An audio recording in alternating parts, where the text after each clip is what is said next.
Honozina konoe. Ciao, ciao. I would be worried about copyright if I didn't suck. There we go. Alright. And we got the lovely table. Have all that fun stuff going on. I'm actually going to do a picture here real quick. Hold on. Does that go away? No. No, Joe. Alright. Post I know that. this was not. Campaign chat. I know this was not the intention, but I think it's hilarious. Just like see Ollie just like holding the potion in the guest slot. Oh yes, this is our little companion. I call him Bubbly. This is our little buddy. His name is Bubbles. How you doing, Bubbles?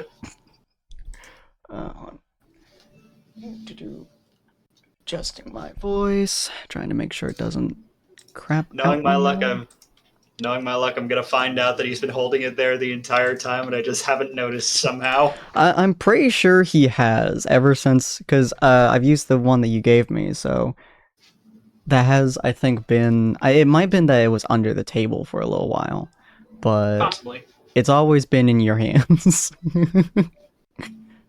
Yeah. Because I think I used the one from the characters section? Question mark. I don't know off the top of my head. Pretty sure it was from the characters section. Yeah. I just took out the background of it. So, all right.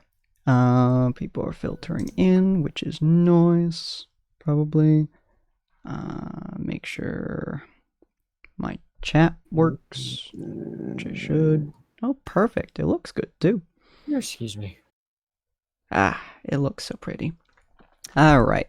Hello and welcome, ladies and gentlemen. That's not at all my intro, huh? I keep forgetting what my own intro is on. Hello and welcome, dear patrons, to the Tables of Tartarus, a chapter of Purgatory Corner. I am your storyteller, Sinspeaks, and today we are going to be closing the tale of Shifting Fates. Come on in, take a seat, and let your imagination run free. Now, we originally had plans for this going on a little bit longer, but unfortunately, I have work, and work has decided to be very annoying. I'm going to be doing essentially 40 hours of work, as well as 10 hours or more, and just a lot of stuff kind of compressing itself onto my plate that I have to eat off of, so I've decided that we're going to be ending it today. We're going to be kind of seeing where the journey takes us, pushing forwards. I've edited the overlay as well for you guys to gaze lovingly upon. I'm using oh, thank you. Using my new avatar, courtesy of Culticat or Avern, and hi Pocket. Yeah, and so last episode, you guys had a wonderful journey going through the area. If I remember correctly, Rowena, you were interacting with Bill, who attempted to straight murder you, which Averin got in the way of, thankfully. And so the two of you are not dead yet, which is good. Bill, you were super pissed at her, and but having no idea what to do with the rest of your mission, you decided to just walk away, go back to Marigold and try to inform her of everything that happened. Oliver, you learned that from Rowena that you were kind of thrown under the bus a little bit for the potential poisoning that was happening to the army. Which Averin told you. Averin, you were with Bill and Oliver, I believe, while Oliver is trying to kind of design and finish up his cure, which he had Eleonora go up to the top of the Citadel to kind of spread the cure around. When Eleanor got up there, she learned that Rowena has been helping out a lot of the citizens because a lot of the army men because they had been poisoned, courtesy of Bill. And it was essentially a extremely hefty amount of like the very bad food poisoning to some degree. So they were incredibly dehydrated, they were vomiting, they had massive diarrhea, they were just awful and just dying essentially. But Rowena, with her quick thinking, managed to become a water elemental courtesy of a potion from Oliver, and she started being able to produce water. My mother actually gave me a fantastic idea for how that works. Essentially, Rowena, you as the water elemental are able to pull water out of the air itself to generate the water supply that you're creating. Of course, it does take quite a massive toll on you, as those 3 hours had. You essentially just were completely wiped. Ellie, instead of using the cure, because it would almost certainly result in most of them dying, considering their very weakened immune systems. You decided to put that on hold for now and try to help out wherever you can, helping the water supply go up from the lower regions of the Citadel all the way up to the army, using their secondary water supply, which isn't quite as thoroughly investigated as the army's water supply, but at this point they don't care, because honestly the potentiality of them all dying kind of takes precedence. So they brought it all up to the army area. What are those called? Barracks? Barracks, thank you. The army barracks, kind of funneling the water up there, trying to redistribute the water, and so far, only maybe like 15 people, I believe I said, out of the like hundreds are in actual critical condition. And you don't really know if their bodies are going to be able to survive afterwards. The rest of them are either handicapped because of extreme diarrhea, or their bodies just took a massive toll and they're trying to sleep it off. And then maybe 100, maybe 150 are in fully working shape, and a lot of them are trying to help out around the area. As we finished off the last episode, we essentially had Rowena talking to her rival and now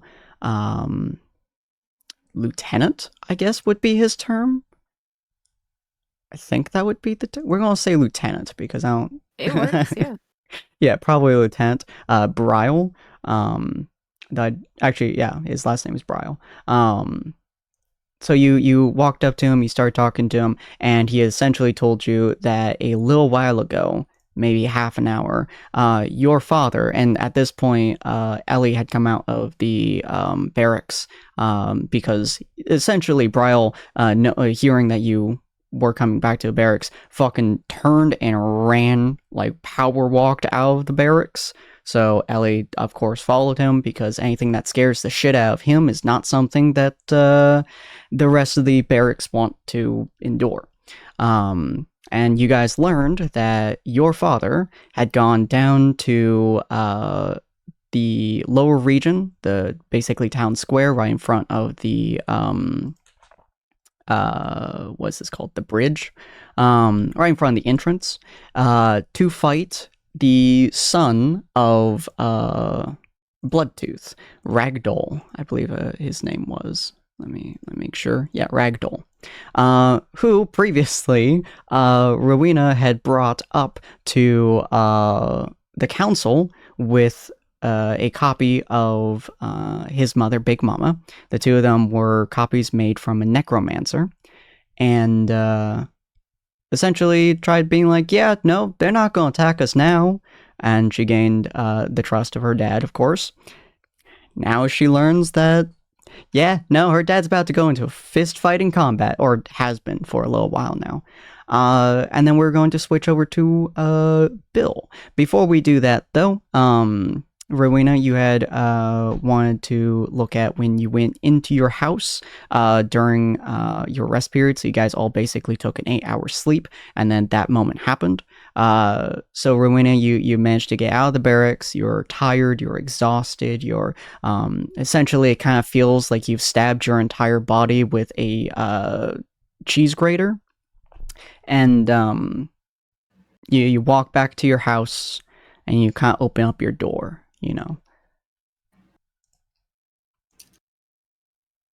So I've already gone to bed? No, this is Okay. you going to bed. Yeah, sorry. Oh, yeah.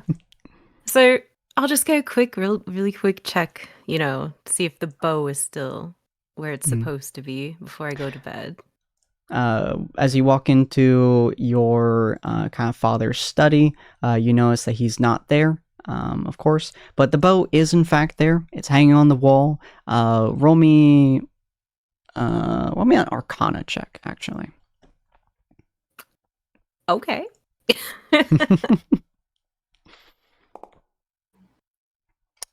That'd be 11. All right. Make sure that went through. Perfect.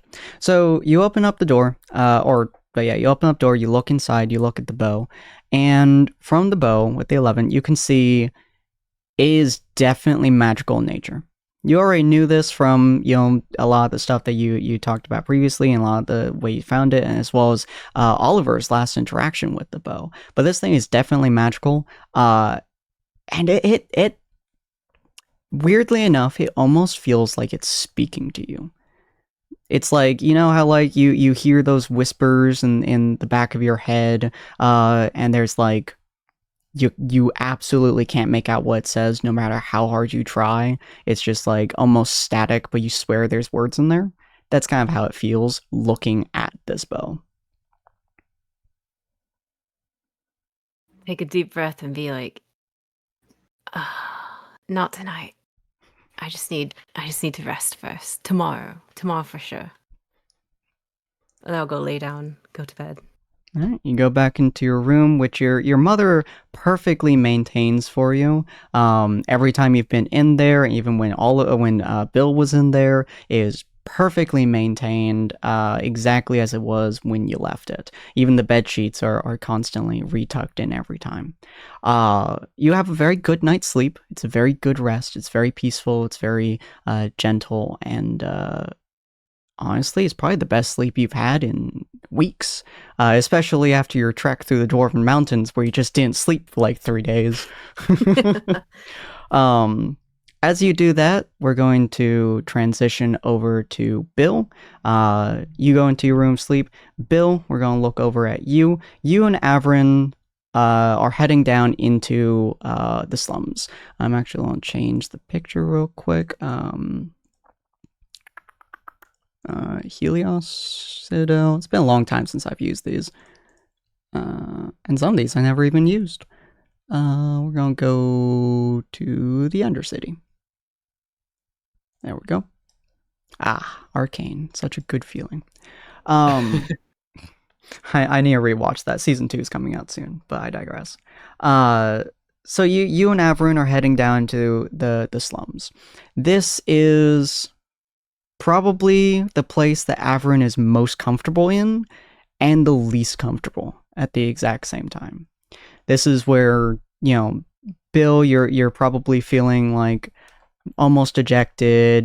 The world is kind of closing a little bit. Averin, you're probably almost in the same boat, I guess. Probably very concerned for Bill. And the atmosphere for this area highlights that. I mean, like, the atmosphere as you guys go down into the slums is pretty much the equivalent of depression in mist form.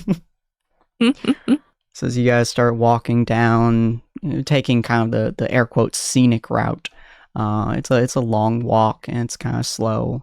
But you guys are just walking together, heading back to Marigold. Yeah, I'm just like watching him. Like I'm like gears are clicking in my head of like possible things that might happen. I have like a hand on like my bag underneath my cloak. Yeah, just in case anything like happens or freaking Rowena shows up or anything and I have to stop something. Or like Ellie comes around and starts asking questions, realizing I lied. Or not lied, just walked away really fast. Dejected the truth. Yeah. Bill's just walking. There's not a weapon in his hand, but it's very clear that if somebody walks up and starts something, he may just rip their throat out. Because he's constantly, like, shifting that hand.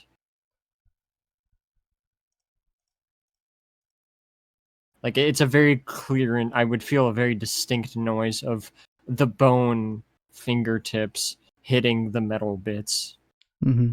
The bone kind of scratches against itself, and the metal that was imbued in it, and it's like a very weird sound. If you've ever held a sword before, you can kind of hear the chink of the sword as you move it around a little bit. It's a very subtle sound, and one that is it kind of fades into the background after a little while, but it's very, very noticeable, especially considering it's bone on metal.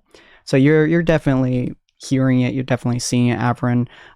He does not look comfortable. He does not look happy. He looks tired.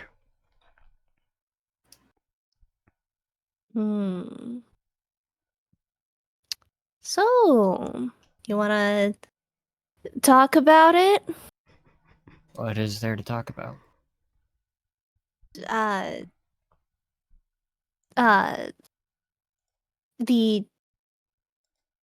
general air of discomfort. I don't know how to describe emotions, but there's something about you that makes me feel like I should talk about something with you. Kind of looks up at you as he continues to walk. You see him kind of shrug slightly. I don't know.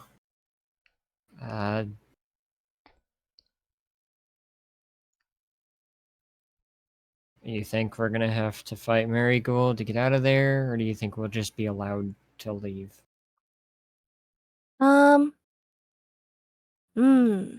Technically Remind me who Marigold is again. That weird elf lady down here who has a ton of people under her thumb, more or less. Who wanted at least an opportunity. Though she made it more apparent that she wanted people dead. You know that lady? Yes. I think it was before you joined us that she thing, but I figured with her reputation, she probably precedes herself. Is that the one I stole bread from? Maybe. To be fair, we've stolen a lot of stuff, you and me both. Yeah. Generally my strategy is that I go invisible and run away. But, I don't know. Maybe. Random question for you. If you could wish for one thing, what would you wish for?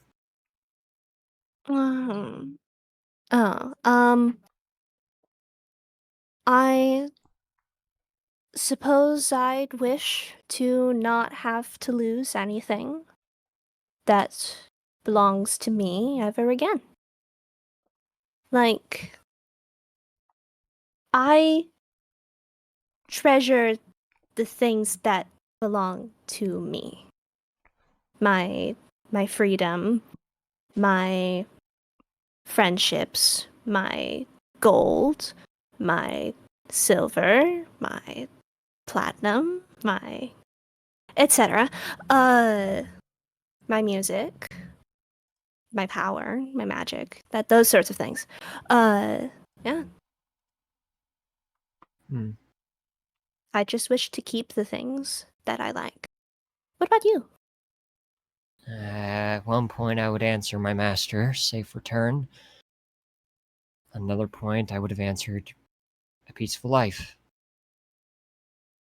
But now, I don't know. I get that. Kind of, in a weird way, I've had both of those things.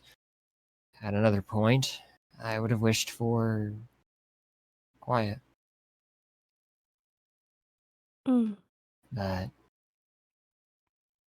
over this journey, I've had all of those things. At one point or another, none of them brought me peace.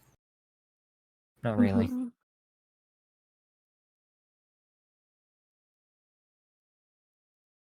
If you were able to grab that wish, what would you give up for it?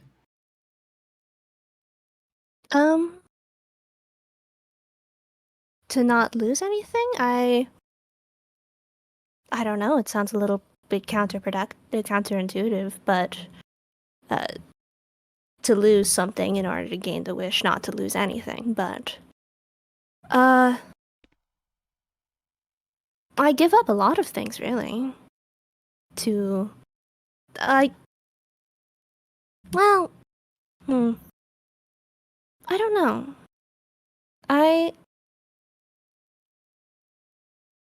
You hear for I s- just a moment in your head while you're talking to him, like as you're speaking, you hear it, and it doesn't pause you or anything, but you hear in your head a single word: freedom. freedom. Yeah. Yeah, I think I would. Over my life, I've realized that freedom doesn't really mean much if you can't use it well. Having Because in the slums, if you have the ability, you can really go anywhere. But you still feel trapped in the slums. I've snuck up quite a few places. That's how I knew how to get up to the Citadel. But it didn't really mean much to me. I still felt like I was in the slums. I still felt like someone from there. A part of me is still here, so that's... yeah. That's fair. Mm-hmm. Did you ever learn any bardic songs? Bardic songs? Yeah, like, Sure. Yeah. did you ever hear the ones about wishes? Heard a few. Same. Hmm? Same. But Sing it? Sure. I mean, you hear a couple of songs about wishes, about getting the things you want down here. A lot of people want a lot of things. I pull out my lyre and like try to remember like a few tunes. Roll me history. Yeah. Cause I feel like the like it would specifically usually be like songs that get like to the slums or songs made by people in the slums, so there would probably be a lot of really depressing ones. Actually, speaking of that, roll me history with advantage, actually. Yeah. Probably a very good thing. Yeah. You do recall quite a few songs. There's been an untold number of travelers who've gone through the slums in the years. And most of them have been very depressing, but one of the things that sticks out in the slums, one of the reasons people keep coming to the slums and people leave the slums, is that with every depressive note that they have hope. They have hope that things will get better, or they have hope that they'll die before things get worse. But they always have hope in every line that they speak, essentially. And so, with every depressive line that you sing, there is the hope that their wish will be fulfilled, essentially. And that's kind of what you're able to bring out as you're strumming your lyre and singing to Bill. It's a song that is extremely sad and extremely heart-wrenching, but it is filled with so much hope, even Bill can feel it. Mm-hmm. Hey, Mm-hmm. when all this is said and done and we're all doing whatever, let's go fulfill some wishes. Yeah? Yeah. Hmm. I think that'd be fun. We've been so focused on this that I've lost track of who I used to be. Hmm. I see him kind of like grab at his scarf with his normal hand. I don't like that. Yeah. Yeah. Sure. I don't usually uh I usually take rather than give most of the time. It'll be a nice change of pace. Yeah, I agree. Mm-hmm.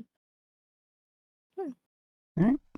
You guys eventually get down into the heart of the slums, kind of into the Undercity village. And you guys are able to kind of talk to Marigold. You guys are wandering through. Is there anything in particular that you want to have a stay in? Essentially, just informing her of it failing. Yeah. Anything else you want to bring up in there, or is it just we failed? Bill would give him the information that, yeah, it failed, but it still caused some chaos, so there may be something that you can do in the meantime. Mm-hmm. And would you have stated that you poisoned the entire upper water supply, or just tried to kill the council? Distinction's important. Let me, I'll flip a coin for it. Okay. Because Bill was already conflicted about that, so I'm just gonna flip an actual real life coin real quick. Mm-hmm. Heads, we tell him about the whole thing. Tails, we just tell him that the council. Okay.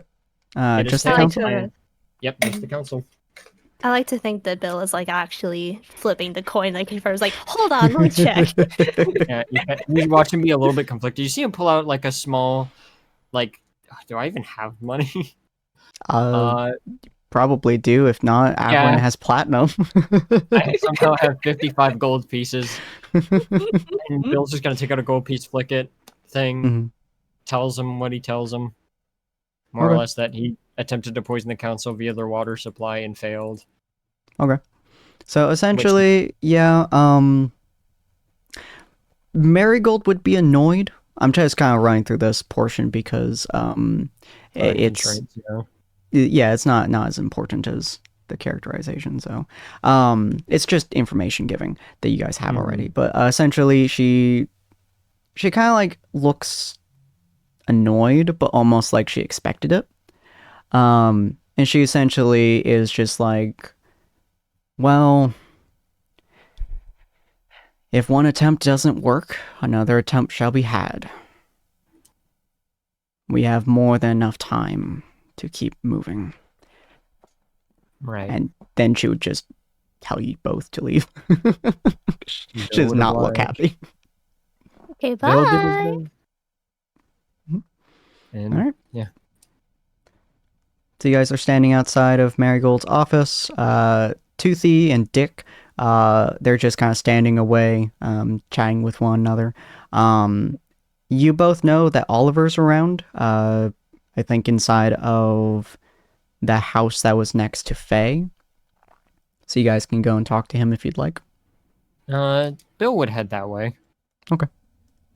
Averin would follow Bill. I think, yeah, we'll use this one. I think this is the right one. Unless this is... You know what? I like this map a lot better, so I'm actually gonna have you guys look at this nice backdrop for a little while. Mm. Make it look cool. You guys walk through the area. It's more or less deserted. Don't worry about the people on the map.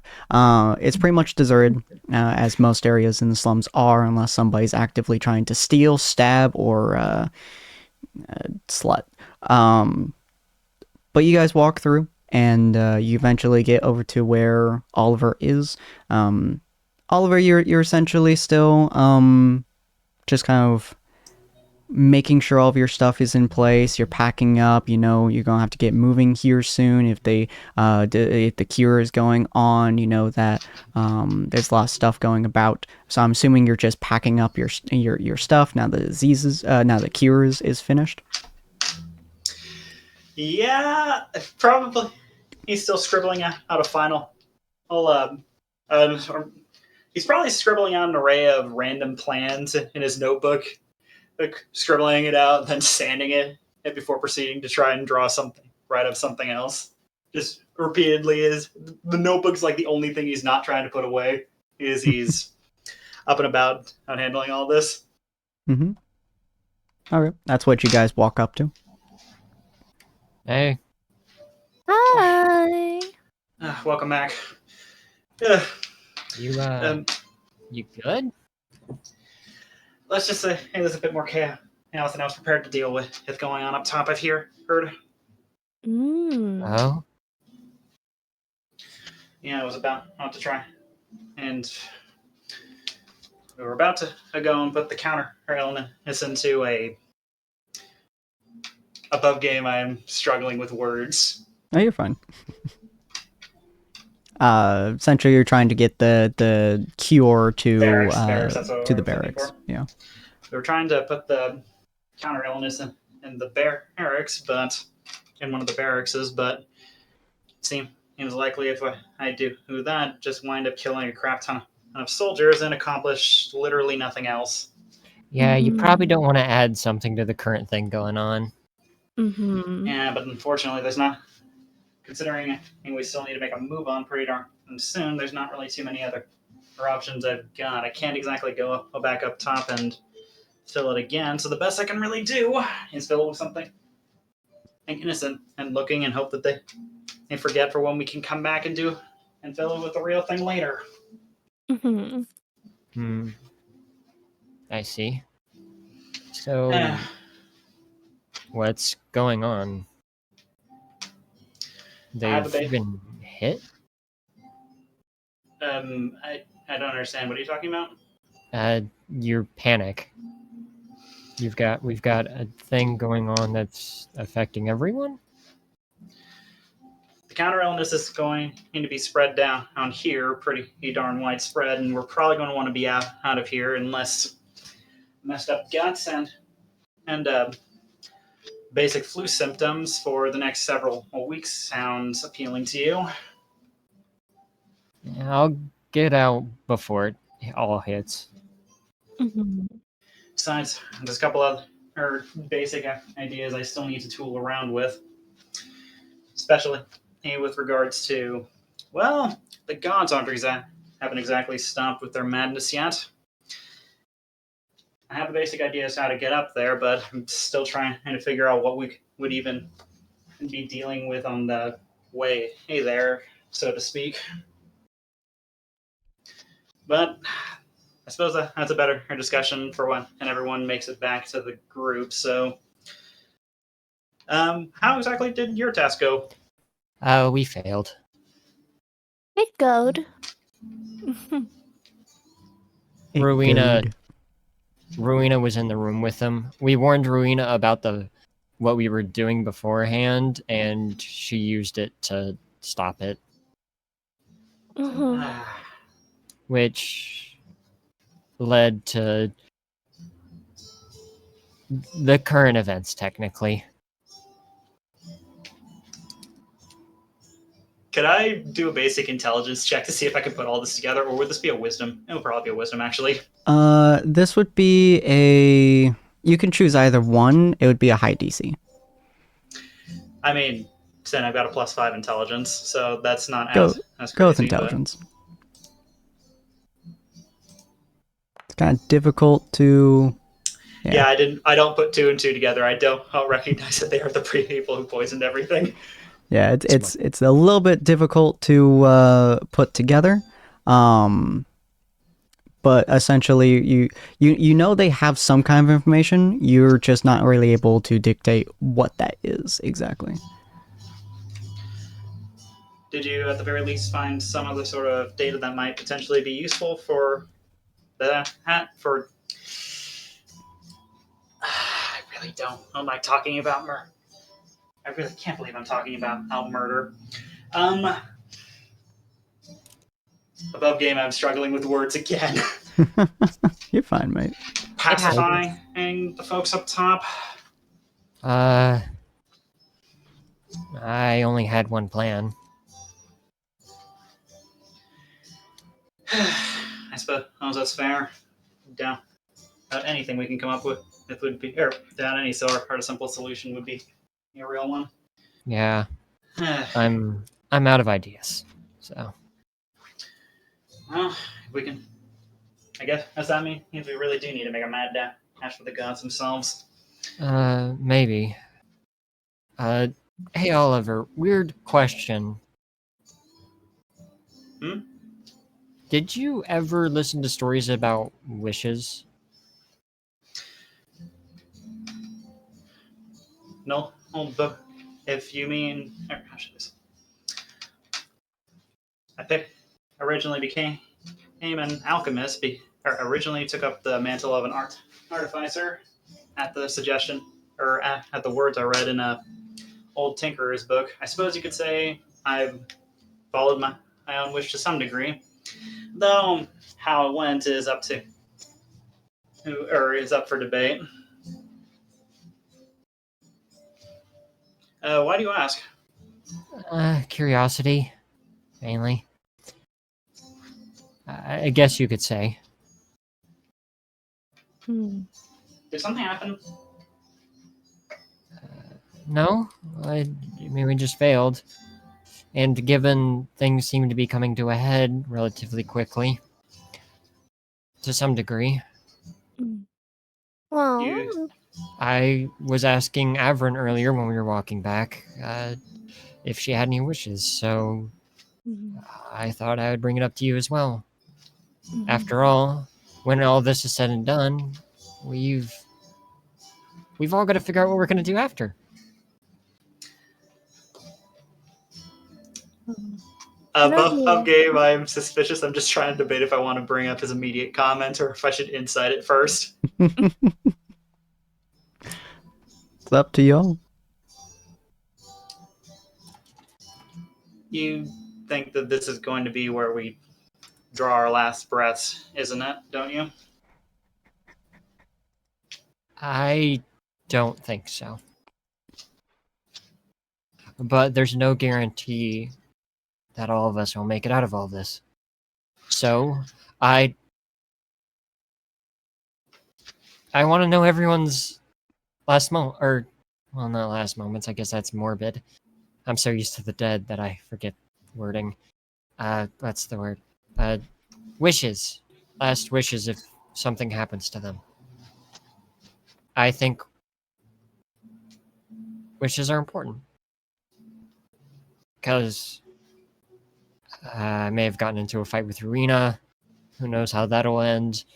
I don't know what's going to happen here.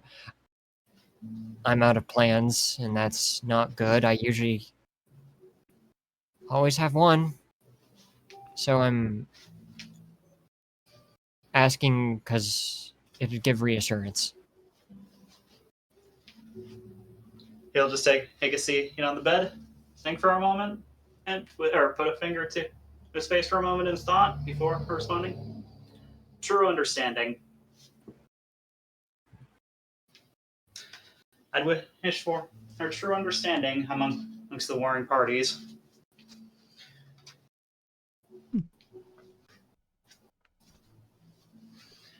I remember reading a long time ago that a conflict primarily rises due to an inability to understand or tolerate the thoughts that usually are misconceived. in the next person over. That if everyone understood to a full degree whatever was going on for each individual, it's possible conflict as a whole may be able to find its own ending before it even begins. We may not necessarily agree, on subjects, but at the very least, we could understand why we believe that way, and perhaps then we could use our words rather than be the first one to pull the blade. The pursuit of knowledge. How poetic. And fitting for our obsessed alchemist. So that's where we all always look when we first pick up the flask. To understand reality and to work our way towards a better one. Mhm. That makes sense. Well, you said you were heading up, right? Probably not up. I'm pretty sure if I even so much as approached the door, I'd find a few dozen arrows in my chest. And I'm pretty sure I'm not going to survive that. That's fair. Well, I'm about to get some rest. We should probably all take a night and rest and get up there as quickly as we can in the morning. That's fair. Mhm. Say, have you seen Ellie? She's been up top for a little while longer than I was expecting. Oh, she may have met up with Ruina. I think. Hey, Avrin, didn't she mention something when she was heading up? Was she checking on the soldiers? I think so. I think she said something that Ruina had talked to her about. Yeah. Yeah. Do you think she's going to be spending the night up there then? Probably. Mm-hmm. Well, I can't exactly leave if that's the case. You two go ahead and get some rest. I'm going to stay up a little bit longer. Probably have a couple of other concoctions I can quickly throw together with what I've got left out. Gotcha. Hey, Oliver. Yes? Thank you. He gives you a smile. My pleasure. All right. So you all decide to take a rest. Averin, you guys probably all are roughly in the same room with each other as you guys are taking the time to. Sorry, I'll take a drink real quick. Taking the time to rest, recuperate after a very long day of stress. In your guys' head, it's probably early afternoon, maybe mid-afternoon, so not super late in the day, but definitely rest time for you guys for the most part. Oliver stays up for a little bit. You would probably see Bill, probably like, I don't know, Bill, you walk out of the room, I think. At some point. Yeah, so you probably just see Bill walk out of the room. Averin is kind of doing that weird half meditation, half sleep kind of thing. And as the day starts going away, Averin, you hear a voice in your head again. So you're doing your weird meditation, your weird rest thing. You hear now a voice in your head. And it's the same one from earlier, same one that you had when you first touched the coin. And the coin simply says to you again, what would you be willing to give me to achieve your desires? Are you that weird thing in the coin? Indeed. As I said Wow. before, once we make a deal, we will be bound. Mm-hmm. And you seem to What? desire something. You hunger for something. I don't know. Those desires are really abstract. You're going to have to specify. Can I look at a contract? You make the contract, child. Oh. If you desire something, if you are hungering for something, I can fulfill it. Yes, well,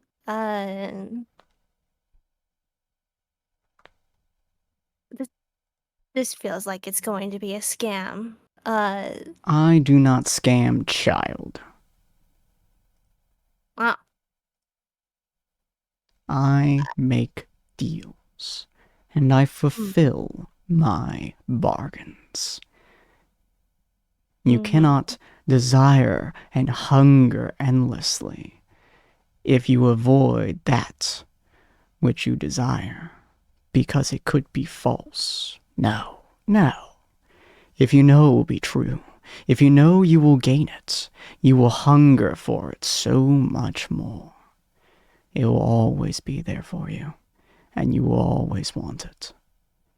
I do not make false promises. I do not make empty contracts. I deliver because it makes you want it more.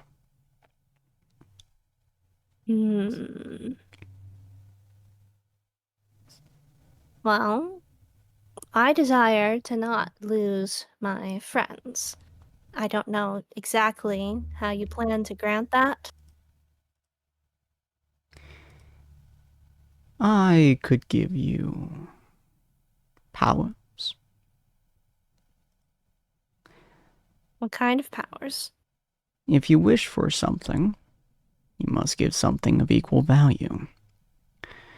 If you do not wish to lose your friends, well, I could make you all immortal. But I have a feeling you do not desire that.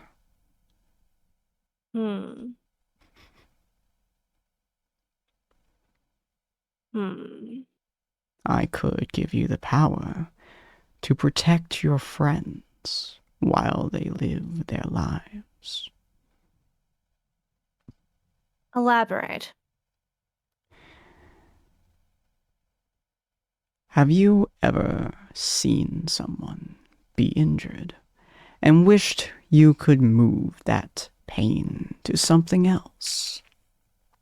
To make someone take the pain that they are delivering upon another?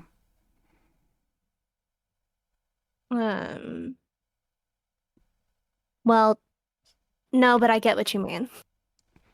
I can make it so that for a certain amount of times a day, I can make it so that you, witnessing someone being injured, you can move that injury to another. If you cannot find another, it will default to yourself. In exchange, I will take your freedom.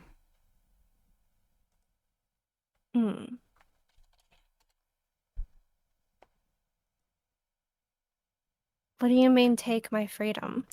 Like binding me to a place like you did with Tommy? No. Being bound to that poor, sodding bastard is torture. No. I can imagine. I will bound your soul to mine. That's all. Wherever you go, I will follow. Whatever you see, I shall see. And more importantly, you will not die as long as I live. I'm expecting you're going to, when you say follow me around, I'm expecting you're going to have a sort of hand in what I'm doing. No. The contract is only for your necessity.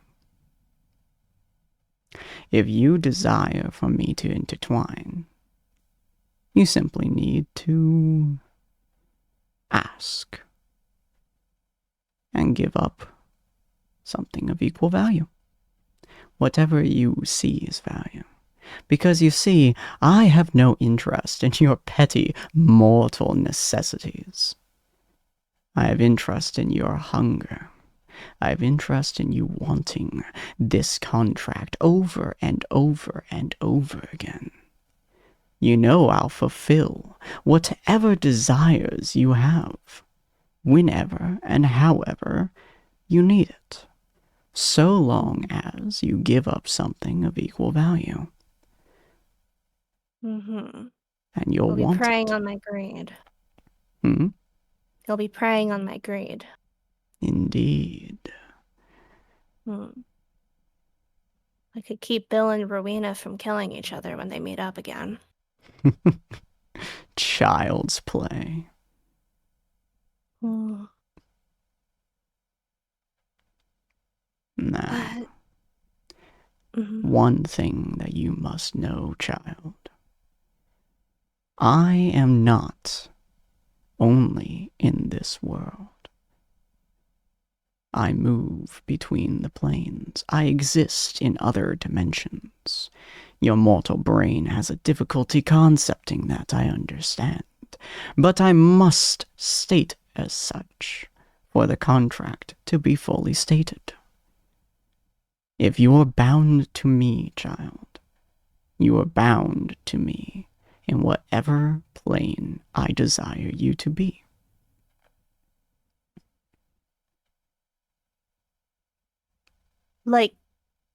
like Ezekiel? Ezekiel needs permission to walk. I simply can move you around. I have no interest in doing so, of course. I like watching you fumble around on this existence of a rock.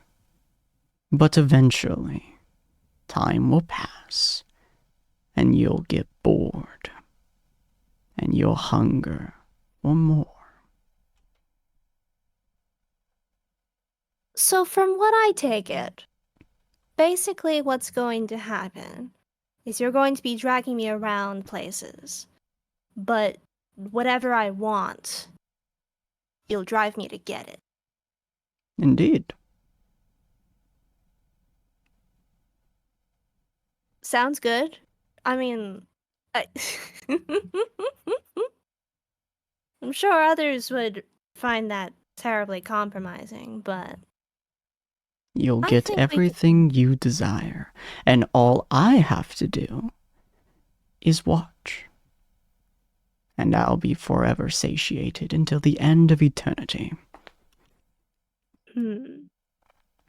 I think that we're going to be rather interesting partners in crime. Give me a name, and the contract will be fulfilled. I think I'll just call you partner. I'm not really a sentimental type. Partner. Indeed. The deal has been sealed. Very good then. You feel your entire body kind of almost like, you know how when you stand up after a long period of time and it feels like your entire body shifts out of place for a second before returning? You feel that. And as you open up your eyes and you move your hand up, you feel a weight. And as you look at your hand, you see a copper ring on your ring finger. Aw, It has the symbolizations of the token that you had.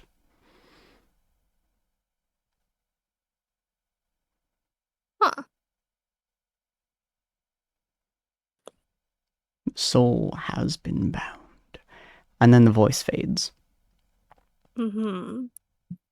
Which finger is that on? Your right ring finger. Okay. Sorry, I had to check. Or wait. I forget, you put your wedding ring on the left hand, don't you? Yeah. Yeah, left hand ring finger. Sorry, Symbolizing. I had to correct that. I always Okay. think of my right hand because I'm right-handed. I do like most of my shit with my right hand, so I'm like, oh, wait, which hand is the married hand? But yeah, no, it's yeah, back in business. It's your married finger. I didn't mean that kind of partner, Coin. Voice doesn't respond. Okay. So time passes, and we're going to go back to the Citadel. Look, time passes. Once I can find the goddamn Citadel, I'll say this for the third time, probably. Doesn't matter. The back is sealed. Time passes. Everyone's gotten some form of rest. Ellie has been tending to a lot of the soldiers and sleeping when she can, helping wherever she can. And as Ellie and as Rowena comes by, and she and Braille both come out. Braille says that he gives her a concerning look. He gives Rowena a concerning look, and he says, "I'm trying to remember what I said at the end of the last episode. I think it was, I do hope you know what you're doing, but your dad is not happy." He never really seems to be. I trust you. You know that, right? As you should. Well, you are my commanding officer, but right now I'm not talking as your lieutenant. He kind of puts a hand on her shoulder. I'm talking to you as your friend. Stretching the definition Rival, of it, I'd shall say. we say. There we go. He gives There you we a go. grin, but it slowly falls, and he goes, You You made... can tell I'm kind of joking with that. Yeah. You made an interesting decision. What decision? The one to save the No, army? the one to lie to your father. If that orc is the true son, the one that you have is a copy. No. The one I have, the one I brought, is the true one. This one is the copy. They have to be doing some sort of trick. I hope you're right, Rowena. I do.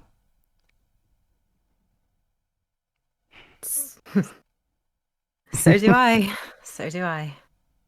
It kind of takes his hand off your shoulder and grips his lance again. And he goes, I'm going to help out the barracks. He looks at Ellie. She needs your help more than we do. Well, I think that's an understatement. Indeed. Her father's in combat. You two should see what happens. And with that, he just kind of turns around and walks away. Ellie will look at Rowena, panicked, just like, so the son's possibly down there with Dad? Well, yeah, Dad? He's out of earshot, right? Yeah, he walked back through Okay. the tent. No one's around you. Though you do hear vast amounts of vomiting in the distance. From what I know, yeah. How are the soldiers? Well, I've had to wash my outfit several times, but they've definitely seen better days, though they're seeming a bit better. We have lost a few of them, but they're recovering slowly, very slowly, but it's to be expected. Usually it takes about a few days to a week to flush everything out. Okay, well, I gotta go. I guess we got to go if you're coming with. Obviously, I'm not gonna let you handle him by yourself. I'm sure he'd love to see his other dog. You're not alone in this. Not anymore. Let me take the lead, though. I am completely fine with that because I'm not ready to fully meet him yet. Okay, let's go. You guys start making the trek down. Oliver, you've probably been awake for like maybe half an hour at this point. You packed up all your stuff. And as you're kind of saying there, Averin's looking at you. She's watching some of the stuff you do. Averin, you feel not just a pull, but almost a command. It's not like an actual command. He's not like telling you do this kind of thing, but you can feel it in your entire existence. As you basically just feel in your bones, I need to get to the main square now. Like it's not a choice matter. It's like if you're like dying of hunger and you grab a burger and you're like, I need to eat this kind of thing. It's not a command, it's a necessity kind of thing. Mm-hmm. Hey, do you mind if I just pop out for a bit? I need to take care of something. Is it particularly dangerous? I don't know. Do you want some extra hands? I check with the ring. The ring would say, probably bring him. Sure, why not? Someone on site in case someone tries to stab me again. It would be the second time you've been stabbed. Yeah. Yeah, fair. Some of the alleyways I have seemed a little bit more dubious, especially as of late. All right. I'll make sure my medicine's towards the top. Mm-hmm. Do you know where Bill is? No, I thought he was right there. He just says, looking over towards the bed. Oh. Nope. Bill never came Is he back gone? after he left. You went to sleep and you don't see him. Okay, Laura. I guess it's more important that we take a little pop outside for a bit then, huh? Yeah, if nothing else to ask about our friend. Huh.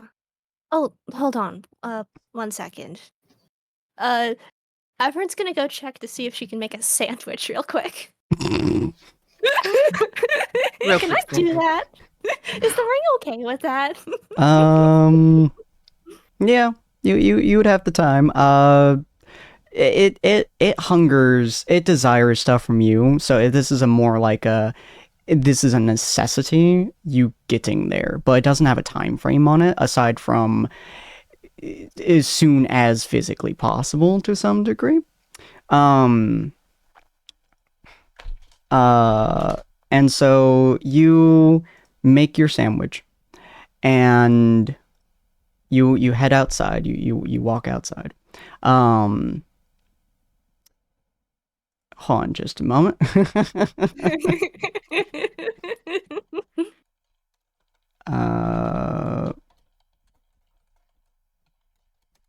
Just making sure of something before I continue this.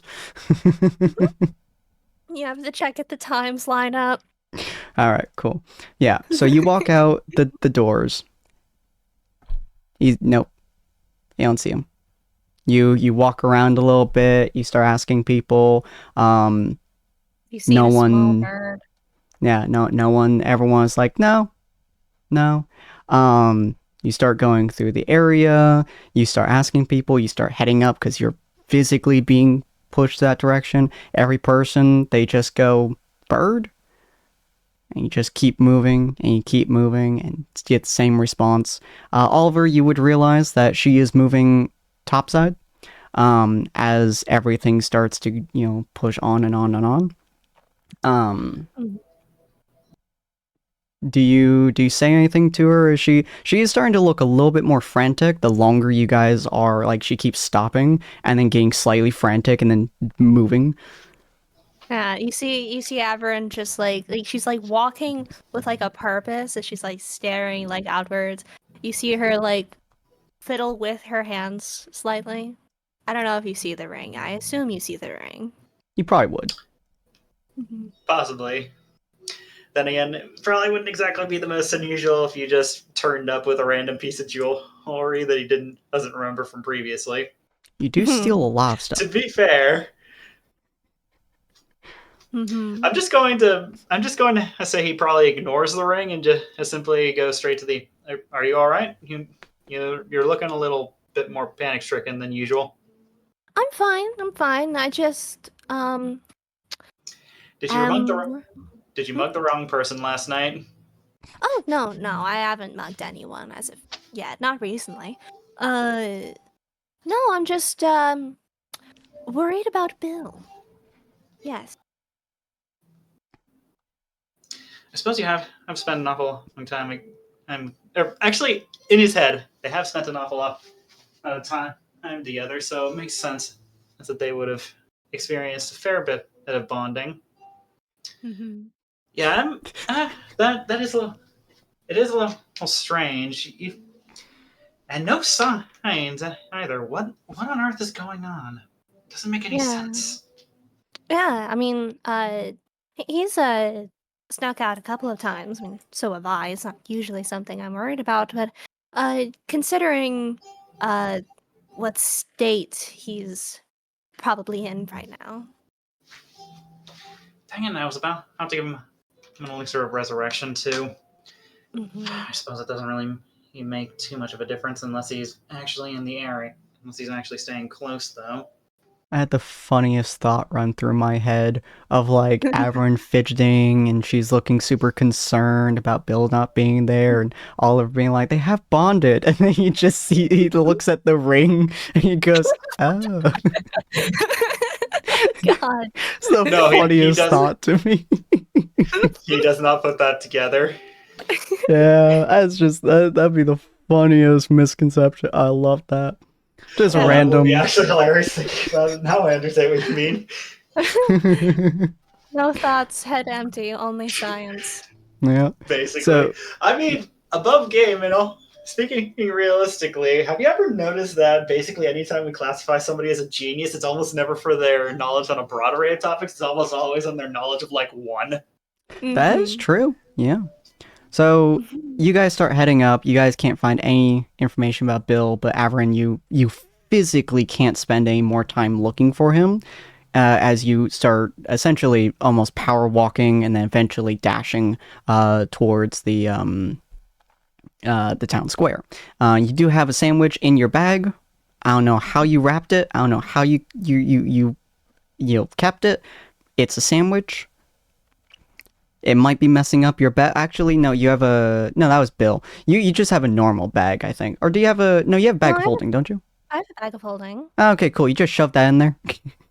Yeah. It's just floating in metaphorical space. I probably wrapped it in like a thing of cloth or something. Oh, there you go. So you start heading to the town square. Both of you guys do at, frankly, a pretty fast pace. As you guys clear through the square area, you notice there's no one up here. Everyone left the town square. They all booked it. You can see unfinished food. You can see unfinished drinks. Everyone booked it real quick, real hard. And you guys see the exact same sight as Rowena and Averin do as you guys get to the town square at roughly the same time. Which looks like this. You guys are on opposite sides of the area, and the reason why the town is empty is because as you guys get to the middle spot, you guys feel, hear, and literally are just embodied a clash. A clash that is so loud, so resounding, so painful to your very essences that it almost causes you guys to like stop in place as you see the sight before you. In front of you guys is Ragdoll, who is about a 6'6" orc, I believe. I believe he's a full orc. And he's standing there holding a very large greatsword. This thing is probably like, I think, how long is a Zweihander? Hold on. Zweihander.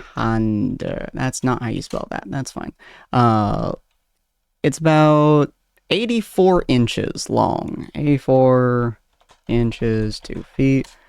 So it's about a 7-foot long greatsword. It's a Zweihander, basically. It's huge, and the entire thing is laced in red. It looks as if you actively like put it in food coloring kind of red. It almost looks like it's actively dripping blood, but it's a obvious visual what do you call it, a visual illusion. Yeah. As it looks so bloody and so almost like paint that it looks like he's gonna be dripping soon. And he's standing there. He has like an arrow through his left ribs, just like between them, near where this the bottom 2 ribs. It's just an arrow slammed into there. He has a massive slice along his neck. It looks like he has gone 3 rounds with a blender. Rowena's father, on the other hand, who is Amar. Amar looks arguably worse. His clothes are all ripped. His very nice suit top that he normally wears is just 2 shreds. His arms are shredded. His shoulders are trashed. He looks like he has 100 different cuts on him, but they all seem semi-shallow. He has his bow in his hands, which is glowing a bright gold, as well as his usual circlet on his head, which is also glowing a bright gold in the same fashion as his bow. He is panting, he's tired, and he doesn't have arrows on his back. He doesn't have a quiver, weirdly enough. But every time he steps back and pulls the strings, he shoots off what is essentially a large golden arrow into Ragdoll.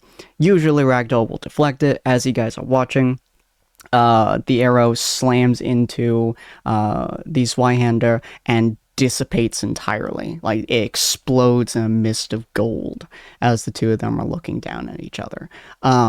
Ellie, in your head, roll me a wisdom save.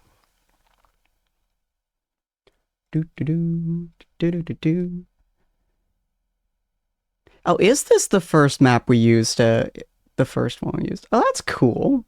Mm-hmm. I forgot about that. Yeah, You using said the very wisdom first one. save? Huh? Yeah, wisdom save. It all comes back around. Oof. You feel an intense pain in your head. It feels as if you grab 2 of your fry pans and slam them into both sides of your head.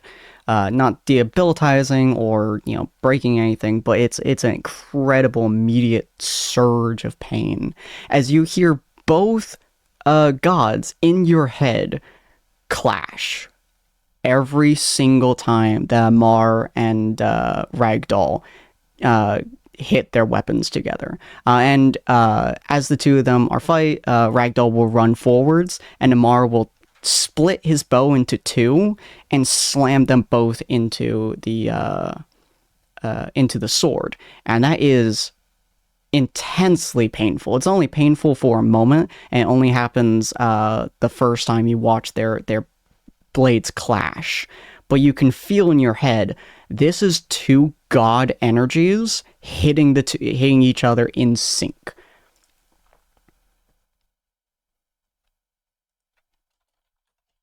Yeah, Ellie will collapse to the ground screaming. Just a blood curdling scream, holding her head and yelling, "Stop it!" Ellie? as she tries to do Emissary of Peace. I forget what that does. You have to click the info button. Oh, Got There's this. no info button for it. where's Embassy of Peace? Oh, there it is. If you click the name and it does the description, there should be info and standard rule. It used to have them both do the same thing. There you go. There we go. There. Diffuse violent situation. While you make a charisma check to calm violent emotions or counsel peace, you have advantage on the roll. Okay. Do. Yeah. Do a. Let's see, what's it? Persuasion. Do a persuasion advantage. Excuse me. Oh. Ugh. Yeah, no, that headache's bad. Yeah, that one's bad. It rips into you for a moment, and then as you scream that out, it pushes it down in your head, and you can feel both the god energies kind of moving, almost as if like you're standing in front of right in front of them to when they're like now 10, 15 feet away. It moves their energy backwards, and the headache kind of dissipates a little bit. The two of them don't even notice you. They don't seem to be at all seeing you, almost at all, and they are just fucking each other up. Like, I mean, they are slamming into each other. The speed that they are hitting each other is frankly obscene. Actually, let me roll slash d20 or 1d20, and we'll do that again. As for drag, oh shit! Oh, flip! All right, yeah, Ragdoll is getting the shit kicked out of him. So he's swinging this blade, and he's swinging it like it's a toy. By the way, normals, white-handers, you have to use your whole body to swing those things because they are heavy. He's swinging it almost as if he could one-hand it. It's such a fast motion. But Amar, with his split bow, which are both basically scimitars at the moment, he is attacking like there is no tomorrow. The speed that he's going at is crushing. It would make even Ellie's attacks look slow at this point.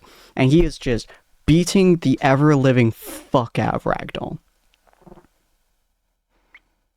What does the rest of you say? Do I see Ollie and Averin? You would, yeah. They would pop up around the same time you do. So as you turn to look at Ellie as she falls to her knees, you would see the two of them across the way. Oliver! I'll yell out to him. There you two are. Are you all right? Come here. No. You have to. Is Ellie even like comprehending things right now? She's on the ground, right? Yeah. Okay. Yeah, the headache has passed for the most part for her at the moment, so she's just in pain.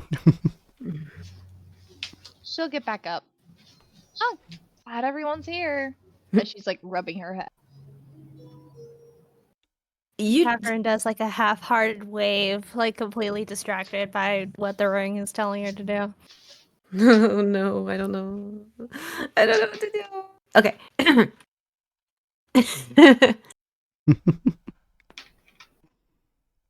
Oliver, come watch Ellie. I don't know What's going what on? just happened. I'm fine. It feels like there was a clash in my own head whenever the two idiots over there would attack each other. It's subsided for now, but we need them to stop.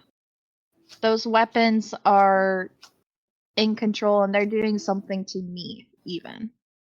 I don't want you to get into the middle of this fight and end up collapsing again.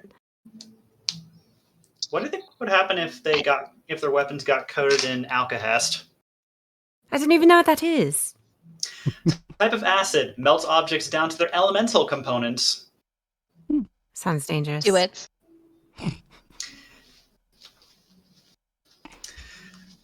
Fair enough. I'm going to call for the alchemy jug to make 2 flasks of acid. Nice. I am going to have you all roll initiative. We're not doing proper combat. This just see essentially who's taking which order, which time, essentially. Oh shoot! Get it, Ollie? Okay. It's been so long. I have to figure out how to roll initiative. Oh, there we It's go. in between your AC and strength. Found it. Jesus Christ. Oh dang! 2 natural 20s, let's go. 20. Just don't have them be after all of y'all. So, Everin, what are you doing? Well, what is the ring saying? The ring just wants you to be here. It doesn't say or do anything else. You don't even feel a urge to do anything else. You don't. It doesn't seem to care about the fight. It purely just wants you to stay here in this courtyard. That's it. Oh. Okay. Yeah. So,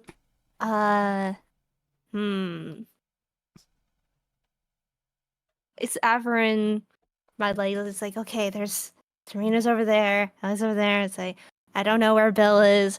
Those people I think I might know who are fighting. And those are the apocalyptic weapons.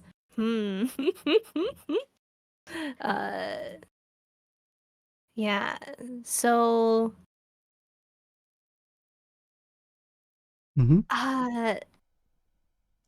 that's really that's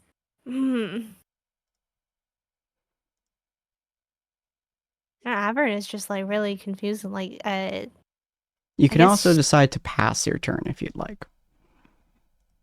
yeah. How far away am I from everyone else? Roughly the distance on the map, so about, I hate that it doesn't tell me anymore. 5, 10, 15, 20, 20, about 30 feet. Yeah, it's at 35. For me, I don't know why it's not telling you the distance. That's so But, weird. yeah. So, you're within walking range of them. Yeah. Well, okay. Do I want to like? I guess I would probably want to get the two people to stop fighting because I think those are the apocalyptic weapons, and I guess I don't want the world to end. As so far has been your goal. Yeah, I like people alive, I think. So what'd you like to do? Yeah.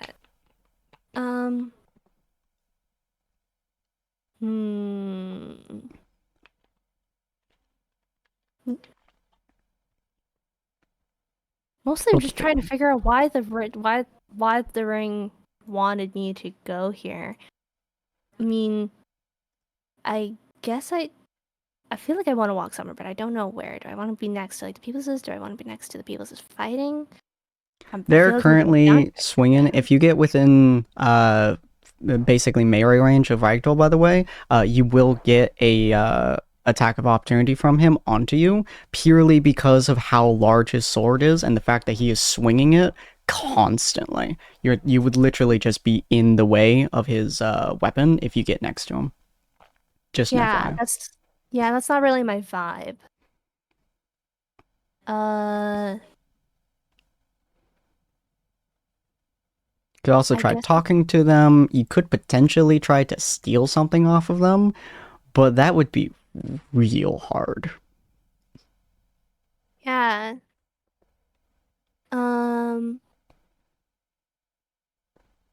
Yeah, I mean, like, can't really steal their weapons. I don't think, because they're using those. That would be really hard to get. They're holding it, yeah. But yeah. So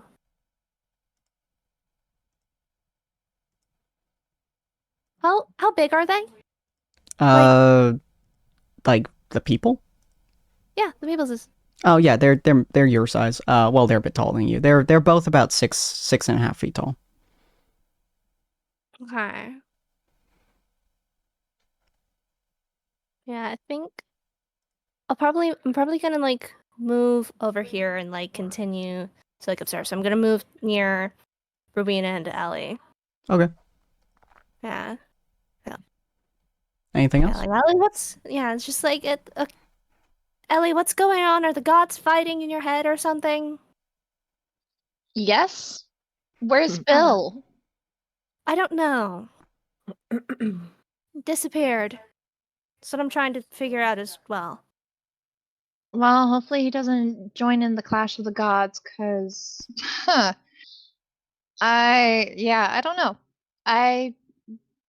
No idea. Thankfully, the headache's gone for now, but we need to somehow get the weapons away from them or to stop them from fighting Yeah. before it engulfs everyone else, because that's 2 weapons right here, right now. And we don't want the other 2 joining in. Yeah, we don't want the other 2 joining. So that's gonna be a little bit of a problem. I mean, Why? And insight check. Feel free, well, I yeah. mean, That'd be insight versus. Actually, I'd just be a basic insight. Yeah. Mm-hmm. Avern, I'll let you explain how insight works. Aside from the fact that she absolutely sees your ring. yeah. Well, Avern's not really trying to deceive. She's more trying to lighten it up. But you can see, Mhm. she's a little bit like oopsie daisy. She's like, What well, did you do? so you know Tommy's coin, which I stole for the benefit of the party.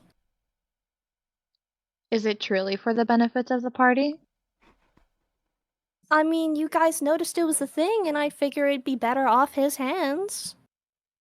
This is true. But Yeah. how strong of a will do you have? I'd say pretty strong. I married it. Well, Disappointed older sister noises intensify. oh, look, I knew what I was doing, okay? But, so it turns out we were right. It was an apocalyptic thingy-majigger. Oh, really? Coin for Greek. Yeah. Yeah, so I made a deal with it. Why in the fuck nuggets did you... Ugh, gods have mercy on your soul. Actually, they won't. I know this already. We all knew that already. Okay. You have the coin with you?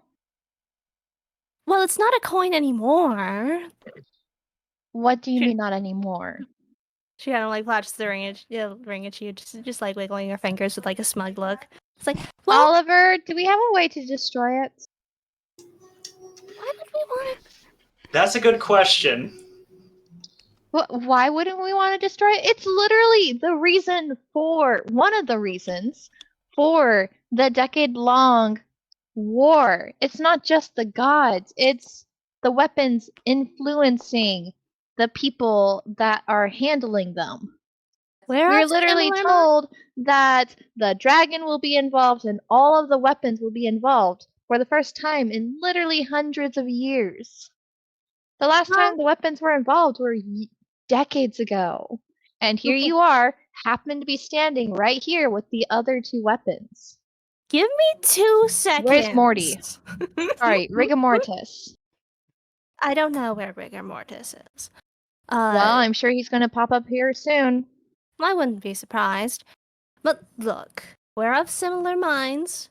We had a deal thing. So. It's not actively trying to kill people like those 2 weapons are. Yeah. It's just watching like the gods usually do and waiting to take over the power that's left. Look, it's synergizing with my sense of greed. It wants to give me what I want, and also this for some reason. So it's feasting off of your greed. You know, the same person that decided to almost kill herself with the most devilish goblin known in the gambling ring.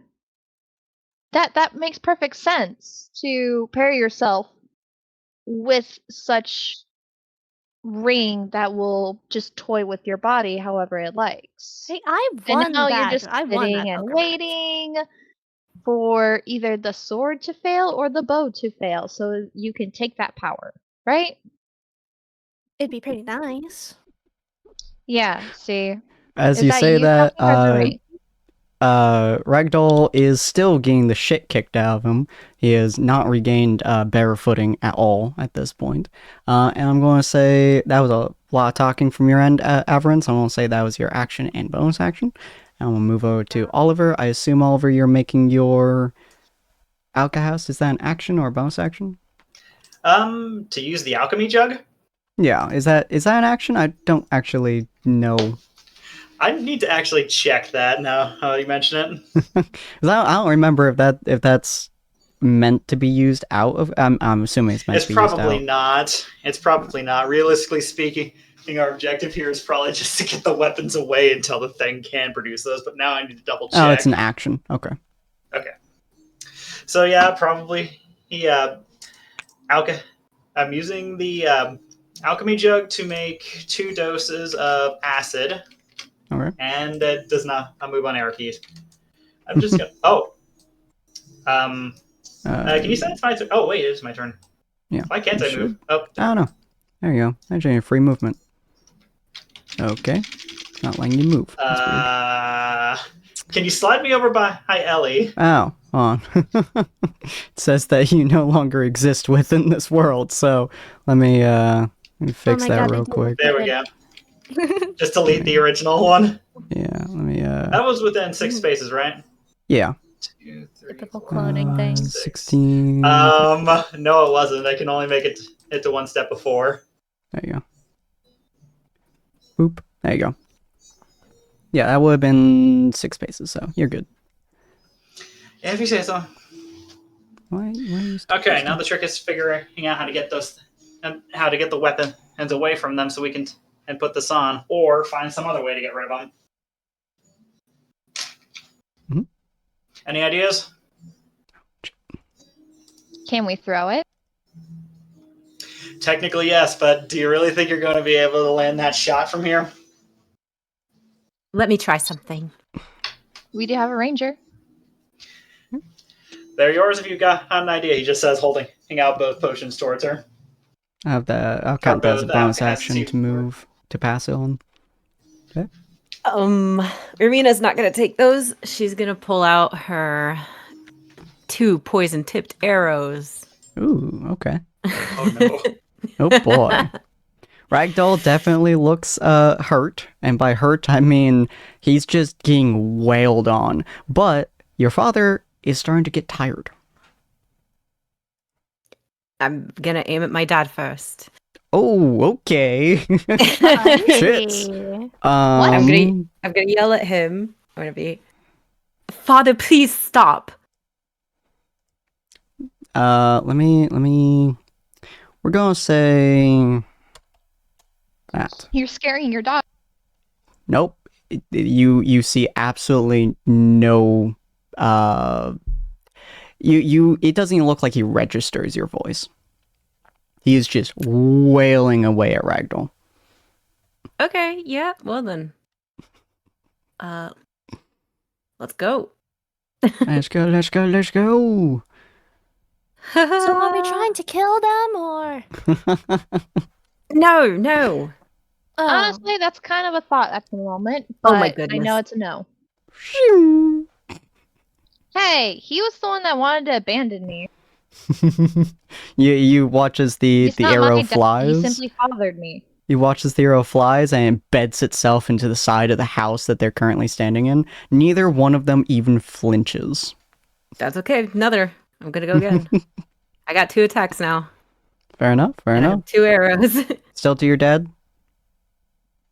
Yeah. Okay.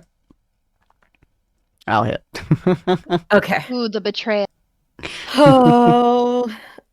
Okay. What do they have to do for this poison? It's the paralyzed poison. DC 16 Constitution save. All right. This man is chunky, so we're gonna have him be do that. Yeah. You watch him get the arrow embedded into his shoulder, and for just 1 second, he turns and looks at you. That's for Ragdoll. Oof. That's for him. Oh, Ellie's All gonna right, wave at cool. him and smile. You Let me see do the there's no emotion on damage. his face as he looks at you It's totally. and then just starts absolutely going ham on Ragdoll. Just fucking brutalizing the crap out of him. It is one of the most vicious assaults you've ever seen from somebody. Ragdoll is barely able to withstand like most of it. He's blocking half of them. He just blood is flying off of his body like there is no tomorrow. The bow, his bow, Let's go. Okay. Oliver. I still got movement. So his bow looks like it's made of some kind of magical iron. You don't really know what exactly the material is. It's completely gold and is it radiates an aura as well. Okay, so I'm gonna take my movement. Mhm. And I don't know if this would be allowed or not. I guess it could be part of movement. But yeah. I can't move. Okay, I'll just go like this. I'm gonna jump on my dad. Okay. Okay. So that was your action previously, so you'll have to wait until next turn to jump onto his back. Okay.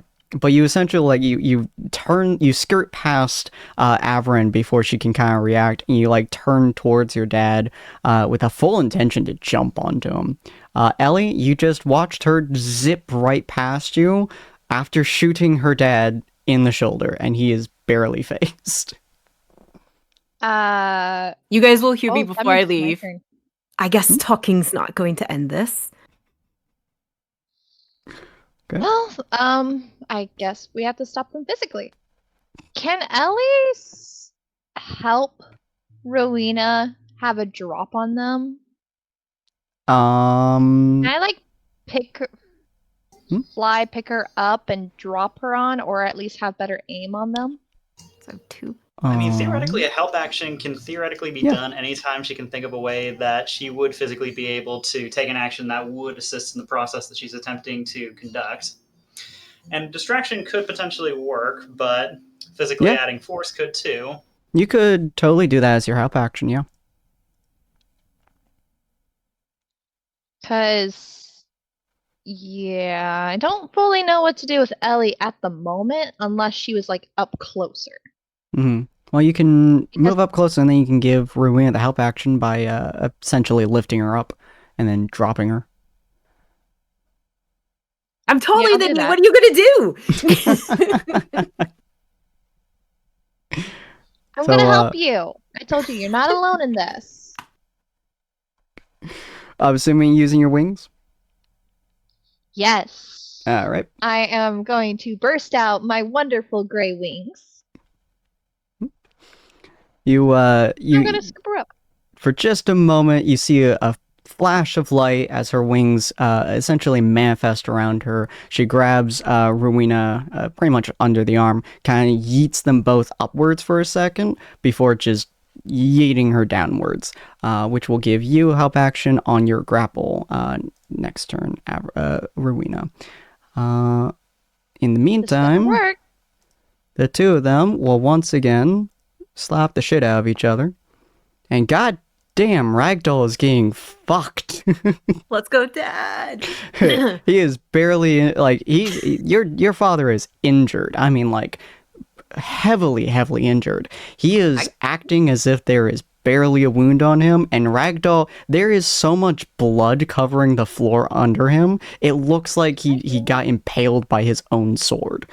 Like there is a puddle forming under him as he is barely keeping up. Averin? Okay. So, scene feels good to get like us there and like, okay,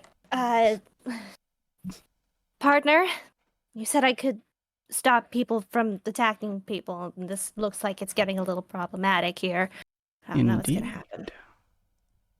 All right, that weird protecting thing. I want to do that on that guy. Ruina's All right. father. What? Did we talk about that verbally, or did we talk about that text-wise? How the ability works? Yeah. We talked about it verbally. I told you to write it down. Well, I remember it vaguely, but I don't remember if we shifted it, because I think we had 2 ideas for it. But I don't remember if we shifted it or not.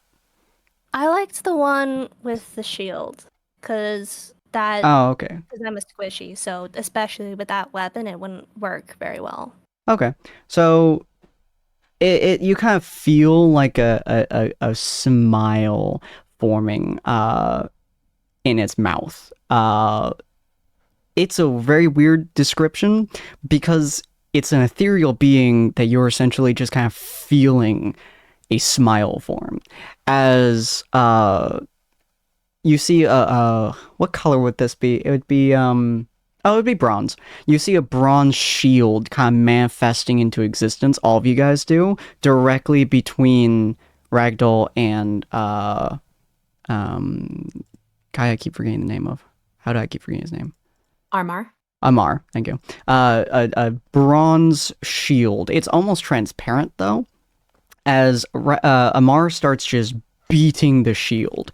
And you can see the shield it's not even, like, it's barely even affected. It's not doing anything. And you see a smile form on Ragdoll's face as he takes the sword and, like, punches Amar in the face as his head, like, turns to the side, giving him a slight bit of opportunity. That'll be your action. Do you want to do a bonus action or move?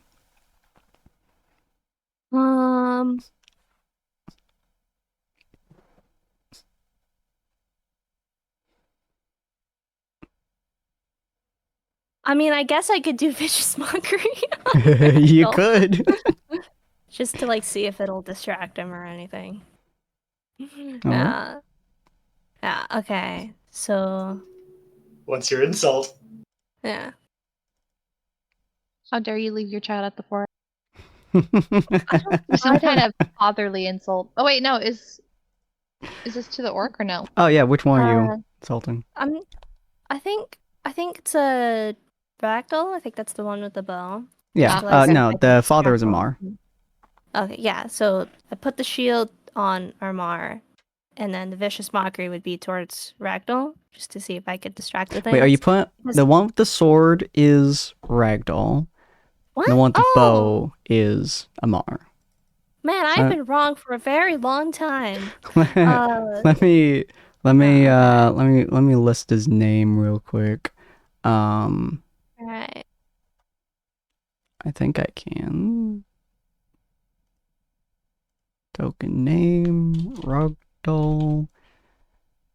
I would like to show his name.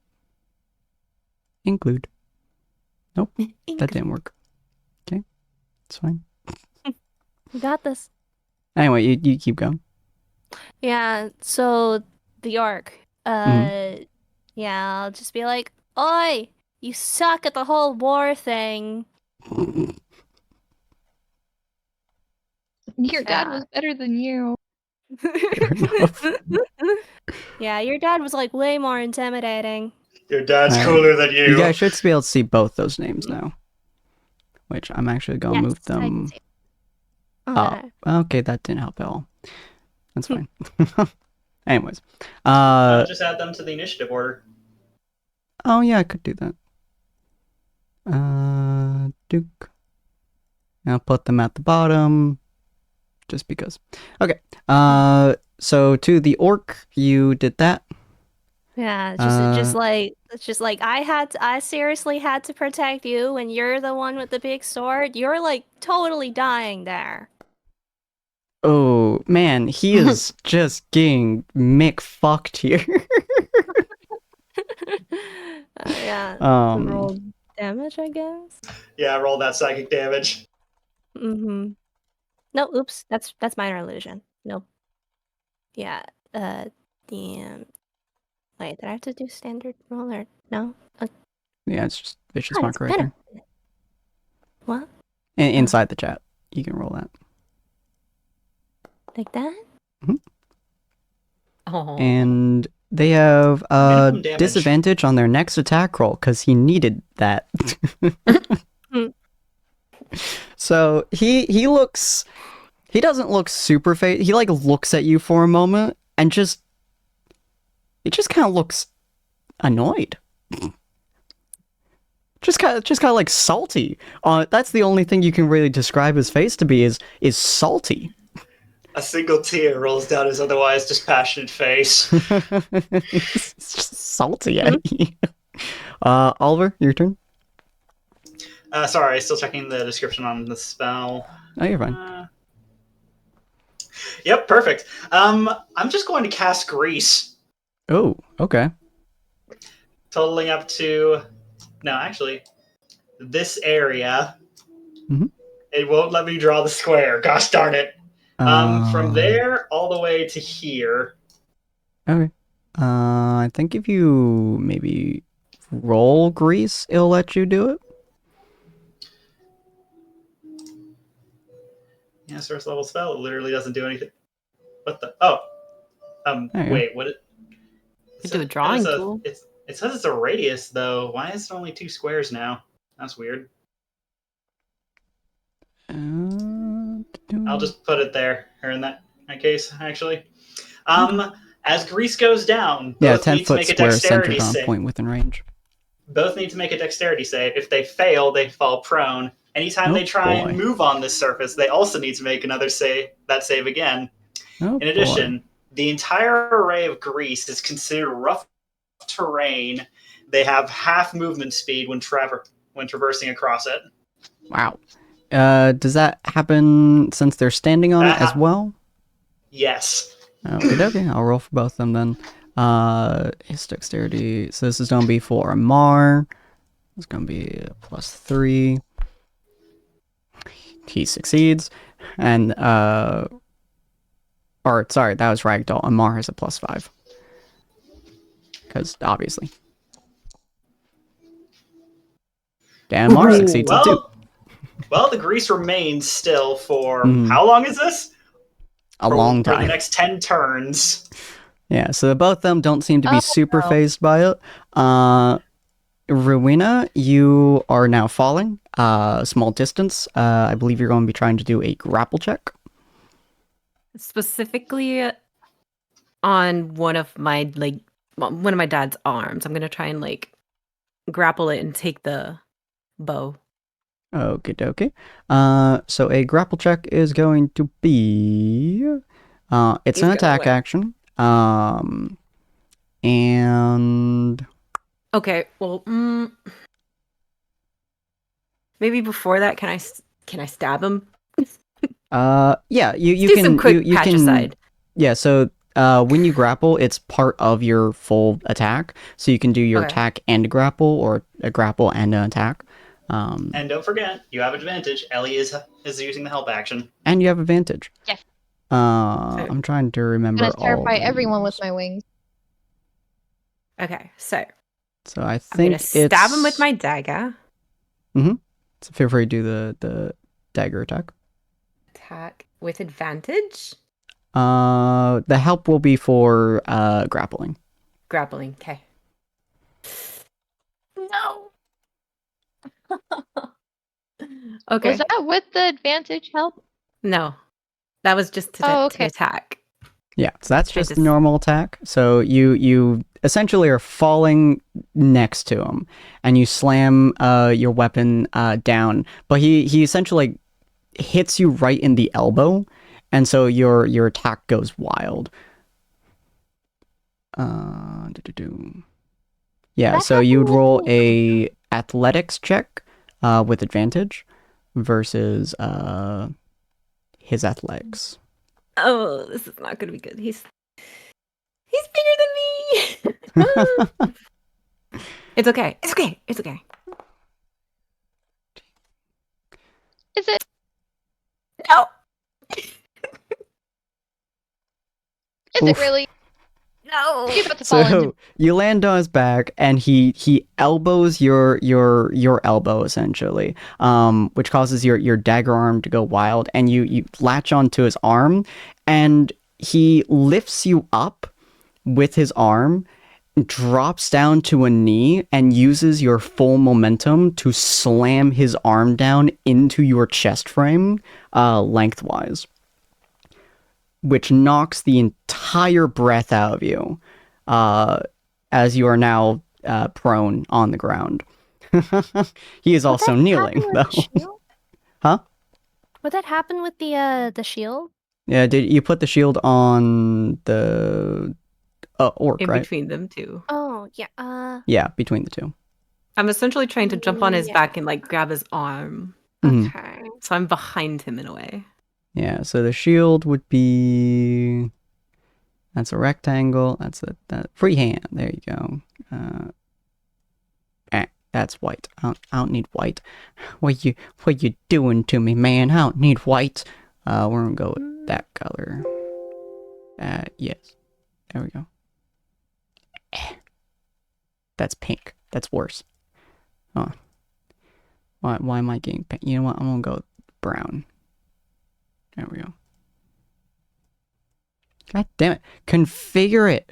Configure it. Stop it. Configure. There we go. It's right. It's right there. I don't know if that's big enough. There. Is that? Oh. Drawn lines. There we go. I don't know how to make that into the foreground. Oh, there it is. Haha. Now it looks fancy. Okay. But yeah, so you essentially get slammed into the grease, funny enough, right next to him. He slams you down, and you're essentially holding on to his arm. So he slams you into the ground with his arm parallel to your chest, and all the breath in your chest just flew out of you. It was a very unpleasant experience. I got 2 attacks. I want to go again. All right. Stab him again. Are you joking? Oh boy. he doesn't seem like he has any time to give a shit, and he as you bring up your knife to stab him, he straight up punches your hand, and the knife flings out of your hand into the ground in the adjacent square. Man, that hurt. Like you've taken many blows before. That punch to your hand, it feels like your hand is practically on the verge of breaking. It hurts so bad. And he still is barely focusing on you. Like he just kind of looks at you for a second to make sure you're on the ground, and then stands back up to look at Ragdoll. Bonus action, sad face. Dad, please. Bonus action, sad face. Oh, let me.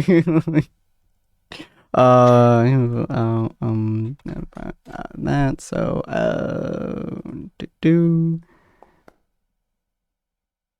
He does hesitate for just a moment. Just a moment. He does hesitate. Unfortunately, that will be a very potentially a bad thing. Ellie, it's your turn. So we're not killing him, we're just trying to stop him. I guess I'll try to hit him and then stunning strike. Alright. Yes. Fry pan powers, let's go.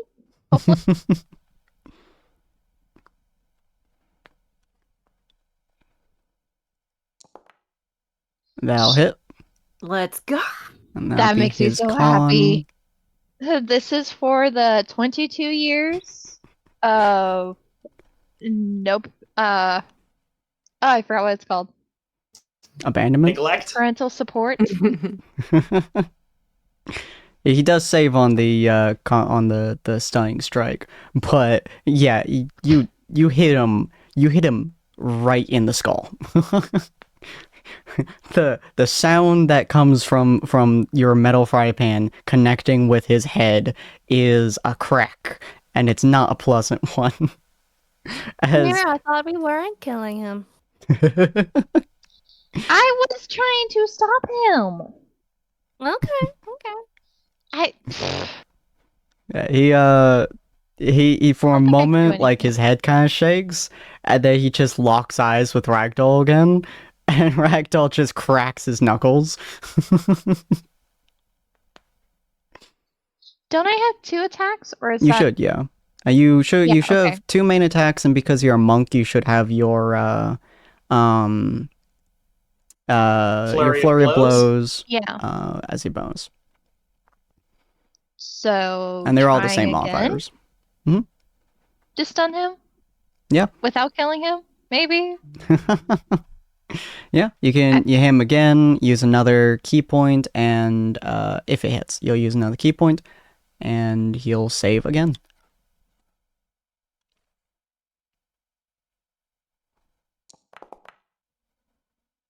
Alright, that'll hit. So he'll do another Constitution save, which I believe, he Yeah, saves it's a on. 13 to pass. Yeah. So you're just the dunk, the dunk. I don't. I guess that's it.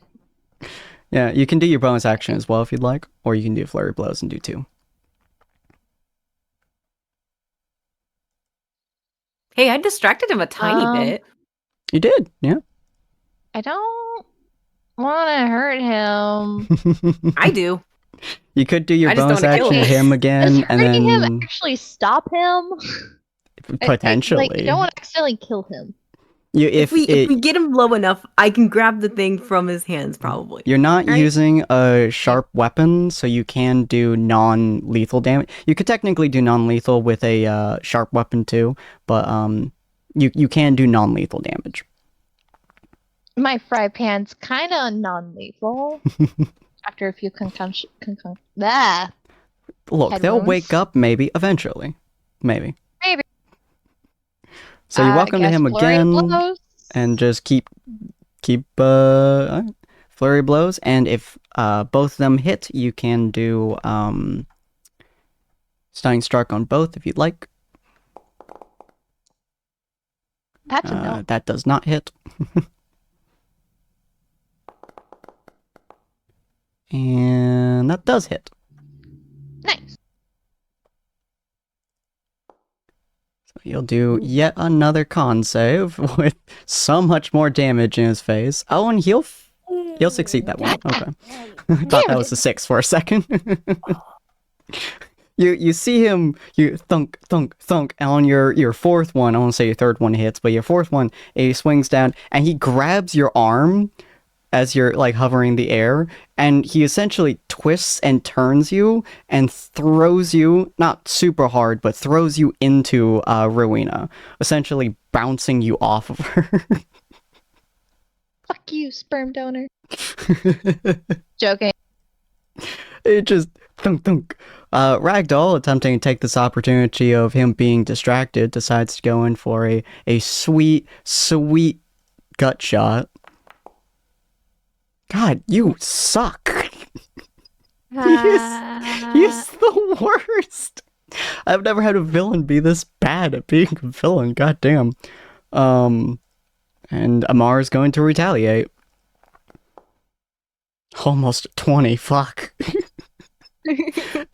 As Ragdoll swings his sword through, Amar grabs his sword and literally, like, slams it into the Zweihander, and it slides past his head with one of the worst metal on metal sounds you've ever heard in your life. And his other hand swings the sword and bounces off the shield again, which he is looking mad as the shield starts to dissipate. So that's going to end that round. Before the next round comes by, I have too many people there. There we go. Before the next round comes by, you guys hear an all too very familiar voice. Of, you guessed it, Rigor Mortis. As he walks in, he goes, "What Can a I- show!" Oh, you brought here by your Reaction tail? throw of pan at him. My dagger. You My just dagger throw your comes back dagger. on my hand.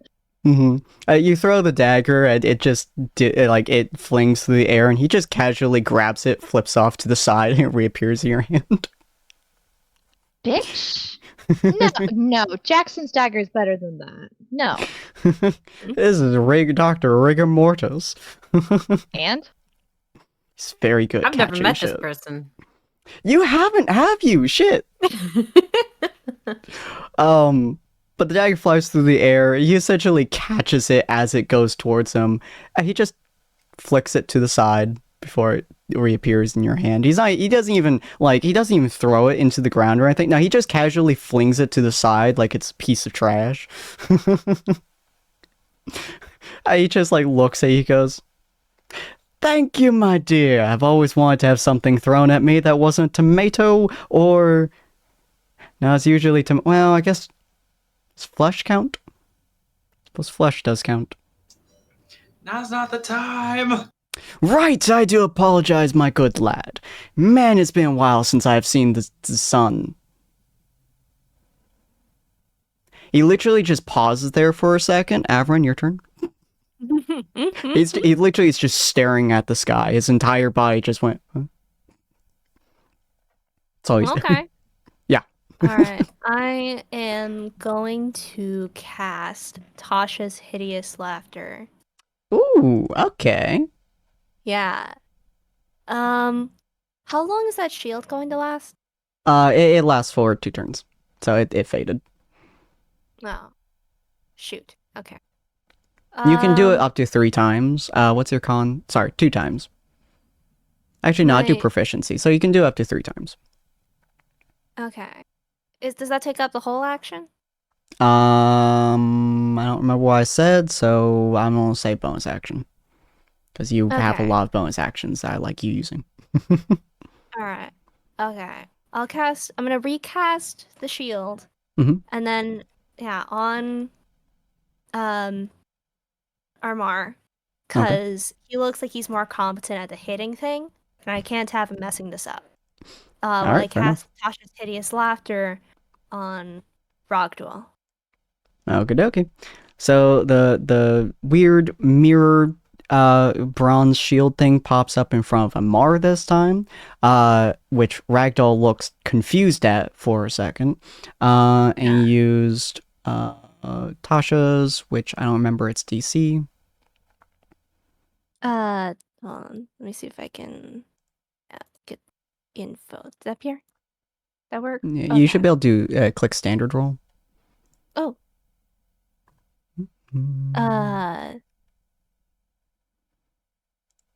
Okay. So Directly to hold on. left of info, but Yeah. Oh yeah. Okay, so I clicked that. Mhm. I don't know what you're looking for.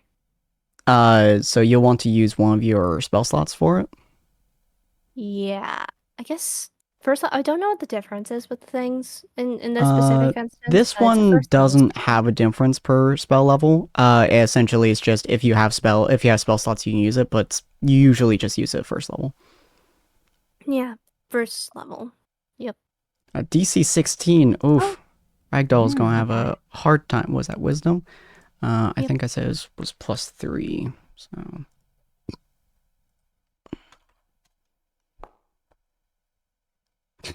All right, he sucks. Ooh, I see. Okay. I don't think he has succeeded a single roll so far. I'll be honest. That's what I was counting on. Hey, he's what, the dark side coming over to the bright side? Like, That is true. He is not used to this climate, this temperature, or anything of this sort. So he is now incapacitated, so he cannot take actions or reactions until your next turn.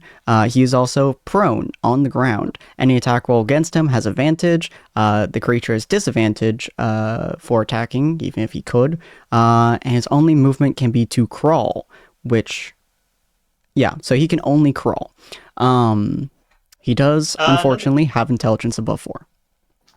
There is another detail to being prone, Sin, actually. Oh? Ranged attacks have disadvantage on you. Oh.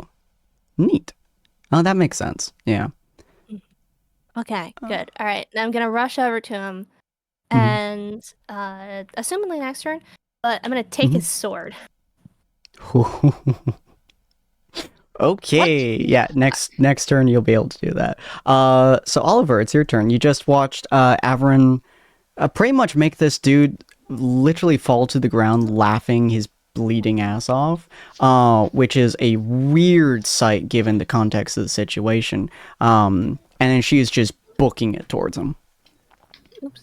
I'm going to step over here, Okay. and I'm going to call out to Averin to hold the What? weapon I outward. got it. Hey, Sin, do you remember the acid cannon I made in the Dwarven Mines? Yeah.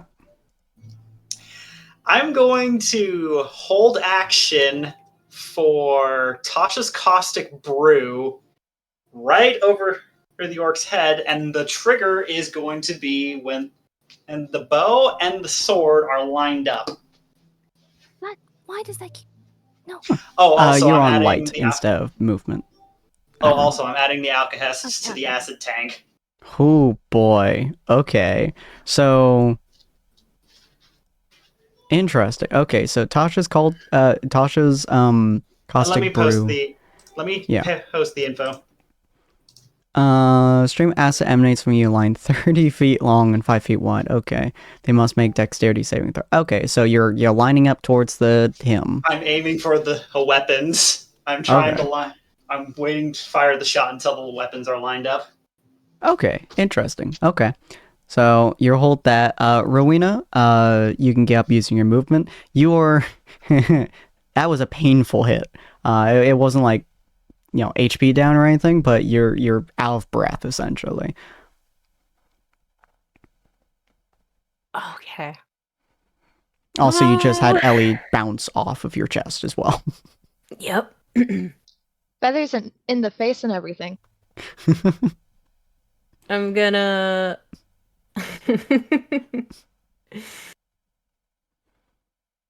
uh,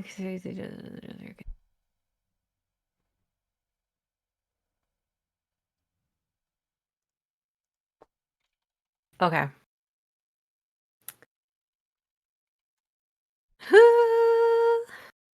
How is it? Is it an action to draw, like, my longsword? No, I count those as free actions. Free actions? Okay. So I'm gonna draw my longsword, the dragon rib one. Mm-hmm. Do my bonus action, cast on it is in yes, ensnaring strike, Ooh, okay. and I'm gonna take a swing at my dad. All right. Let's see if it works. I haven't really been able to do much, and this is not Oof. gonna work either. You swing your sword towards him. I believe you do get 2 hits though. Yes, I Oh. do. And snaring strike lasts either concentration for a minute or until you hit. So it's still on your sword. Okay, then let's try again. Damn, son! Hey, not It's something. Natural 20! And he does not have the highest amount of strength, so... but that Oh, doesn't goodness. matter. It doesn't matter. So he swings his sword backwards, in a reverse grip, and knocks your sword out of the way. But because the way he did, he leaves himself open for your second hit as you slash past his chest. As you do, a massive gash appears in his chest. Large vines appear, and he just grabs it, looks you in the eyes, and rips it off his chest flame before flicking it to the side. All right, but plus 1 bonus to attack. I think that's already on there. Counts as both slashing and lightning damage. Let's do some damage real quick. And it's a critical. Yep, so critical, I do a normal roll and then add max damage to that normal roll. Okay. It's only letting me hit, like, Yeah, the critical button. just do... Hold on. I wish I could turn off the criticals, but it doesn't let me. So we'll just do that again. Feel free to hit damage. Okay. Damage, normal, and then add what? Then you add the max dice plus modifier. So 8 Okay. plus whatever your modifier is. Which My would modifier be... for the longsword is probably nothing. It's just +1 to attack. So yeah, you get 9 extra damage. So 15 total. Okay. Not too bad. Yeah. So yeah, you 11, 15. Yeah, you slash across his chest, and he just grabs the vines, rips them off, looks at you in the eyes as he tosses it to the side. And that's going to be Ellie's turn. Where'd Ellie go? I think Are she's you under? underneath. I'm Rowena? somewhere. Okay. Yeah. I was trying to figure out what to do at this point. I'm a little lost. Are you stronger than me? I shouldn't be. You're not, I no. had 10. Yeah. Ragdoll seems to be taken out of commission for the time being, although honestly, I was expecting him to be a lot more of a threat than getting the shit kicked out of him for like 4 rounds in a row. But Just try and grapple him. Just try and grapple him or something. But yeah, your dad's just standing there. He's now focused on you, on Rowena, by the way. He's no longer focused on Ragdoll. Oh, no. Ellie is stepping in front of Rowena. No. You know what? No. He can focus on his abandoned child. No. If he's gonna be mad at anyone, it's gonna be at me. Because I'm the one that started this whole quest to stop the war in the first place, or else she'd still be Daddy's favorite girl. As far as I know, I still am. Fucking He hasn't said anything yet. damn. Okay, you know what? That's fine. That's fine with Ellie. You can stay his favorite girl. I'm gonna be an absolute menace. Ellie's gonna stand in front of Rowena and glare at him. Like, what you gonna do now? Fair enough. She is not at fault here. This is all my plan. Just kind of raises his eyebrow. It doesn't say anything. But you roll me a perception check.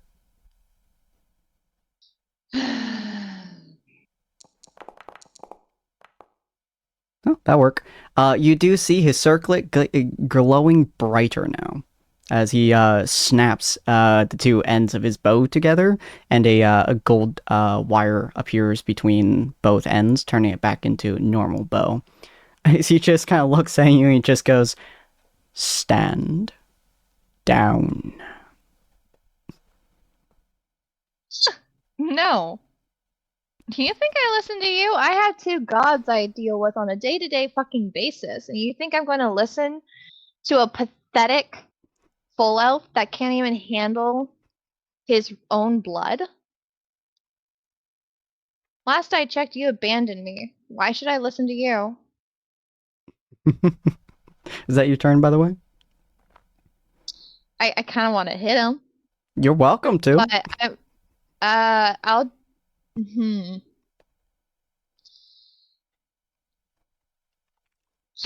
I'm very torn right now if I should just do Emissary of Peace and be all nice, or just be at the ready. Yeah, I'll hold my action. She'll just swirl her fry pan a bit and keep her like a guard stance in front of Rowena. Okay. What's the activating thing for your held action? If he tries to do anything to anyone on the team, but especially Rowena. Alright, fair enough.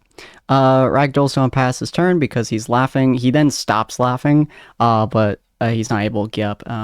He pretty much stops and he looks up at Averin. Rigor Mortis. Wow.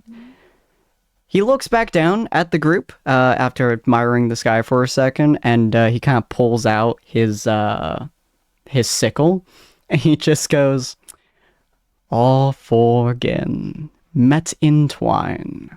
Time has come for the end to sign."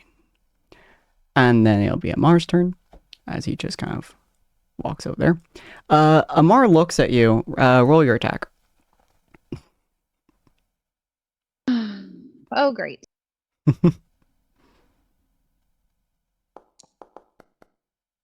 That'll hit.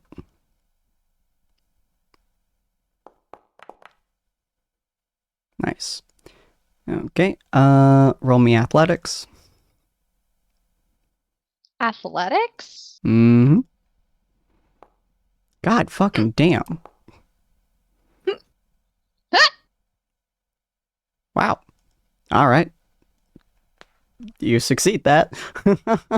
He reaches his hand out towards you. You slap him in the shoulder, but his arm doesn't stop as it continues to reach forwards towards you, and you very quickly realize he's not looking to like punch you or anything.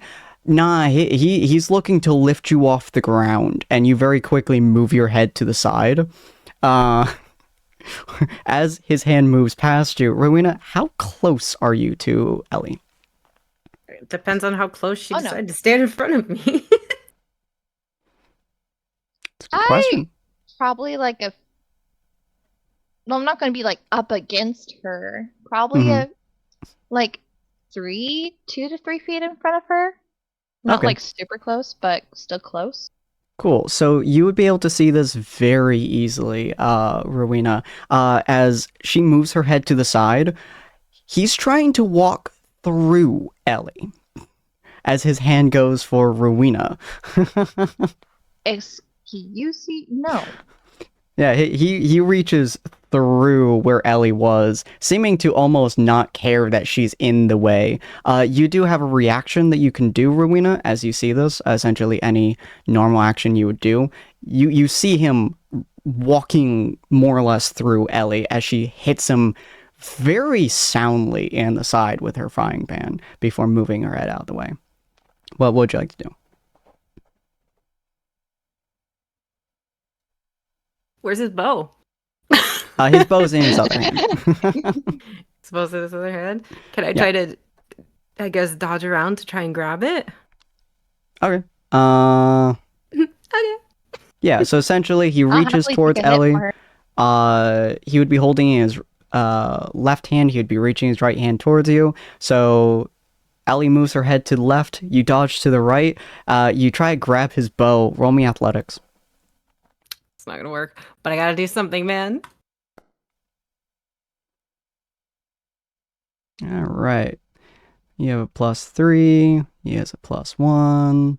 He's not super strong, but that's still going stronger win. than me! You grab his bow and you try to pull, and it doesn't move. And then Can I let go, Ellie, please? you see as you move to the side and has his entire body turned, he grabs her by the throat, lifts her easily a foot off the ground, looks her in the eyes, and just says, I said, stand down, and throws her. And I mean hard. am going to cut him. He throws going to her cut him. into the building. Motherfucker. He cut off I'm what I going was to cut saying. Roll me strength real quick. Me? Yeah. Oh, strength is not good, but okay. Yeah, strength save. Is it saving? Okay. Mhm. Saving. Nice. That's gonna be something. What were you going to say? Oh, it said he just cut me off when he grabbed me by the throat. Then because I was like, "Father, please let go." Yeah, he This was doesn't. me. He doesn't seem to Father, hear it as he please. throws you, and as he does so, the sheer power he has of throwing you forces the bow to come out of his hands. So it's in your hands now as you hit the wall like a fucking meteor. You hit the wall so hard, the wall breaks down around you, and it's solid stone, by the way. This isn't like a wood house. It's a stone house. He just threw you through the wall of. To say you're in pain is an understatement. Like a number. What would a number be? Let me look at your health bar. My health bar is full right now. You haven't given me any damage. You've just been such. Oh, it hurts. Yeah, we're gonna do. You went through a wall, so I'm just gonna go with a straight like probably 48 damage. Let's go with that. 15 not damage. horrible. Yeah. There goes my You take extra. 15 damage as you go through the wall, as the wall crumbles down around you. Several rocks bouncing off of you as it falls down. He then looks back at Ellie. Apparently, the statement "stand down" was not to Ellie. And now he's full focused on her. Avron, it's your turn. You look down at Ragdoll as he stops laughing. He is gripping that sword with like white knuckles as he looks up at you as you get to him. Ooh, okay, that's gonna be a little tricksy. I'm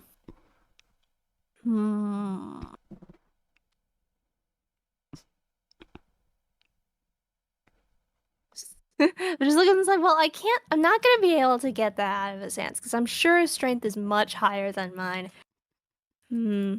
Just a little bit. And I think it might disrupt Natasha's hideous laughter if I try to, like, I don't know, cut his hands off. Think about it for a second. you could try. Would that disrupt Natasha's? I assume it would, but if I'm really quick about it, I might. It's pretty much already, like, it's gonna come to his turn here soon, so it's pretty much already done. But every time, oh, he probably should have made another wisdom save. Hold on, let me do that real quick. +3. Don't you even think about it, buddy. Don't do it. Oh yeah, Don't he do stopped it. laughing, so your hideous laughter is yeah. already ended. So he's now Okay. looking straight up at you. And then I'm So assuming take out my dagger. I'm assuming your shield goes to whoever is the most likely threat to the person it's protecting. So actually it would be towards Ellie. There we go.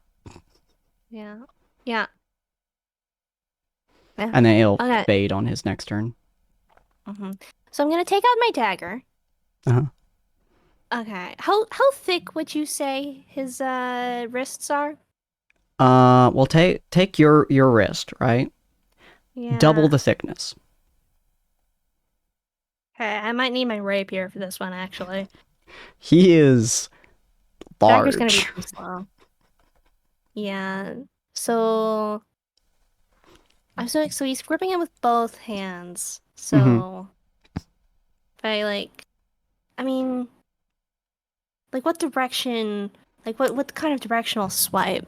Would I be able to get two hands? Would I be able to get both in one, or would it just be one? You would probably be able to only get one, assuming you can get through his arm.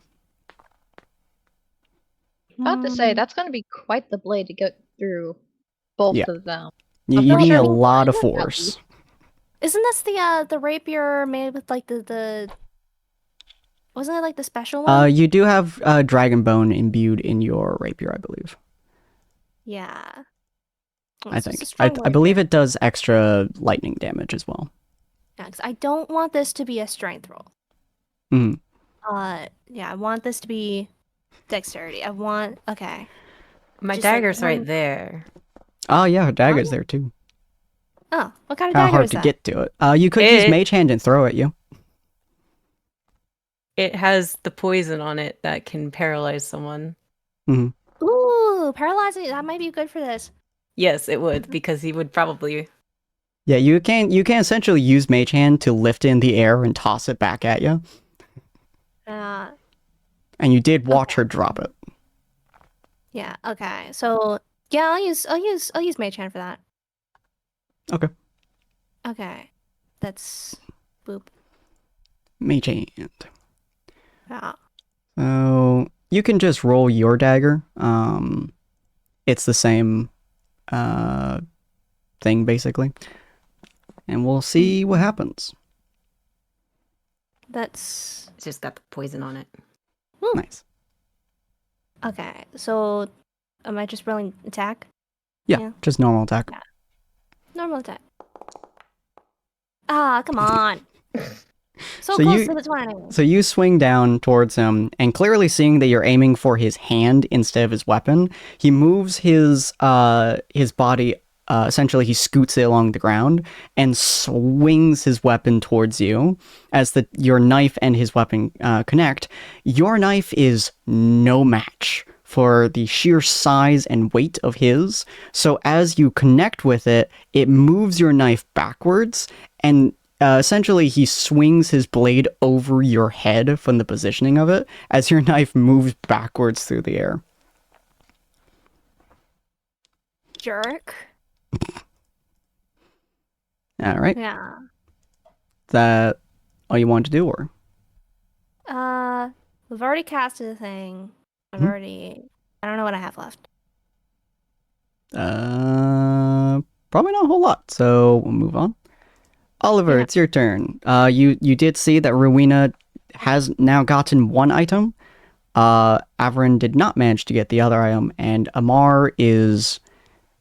Well, he is completely focused on Ellie. Question: where is he holding the sword? The ragdoll?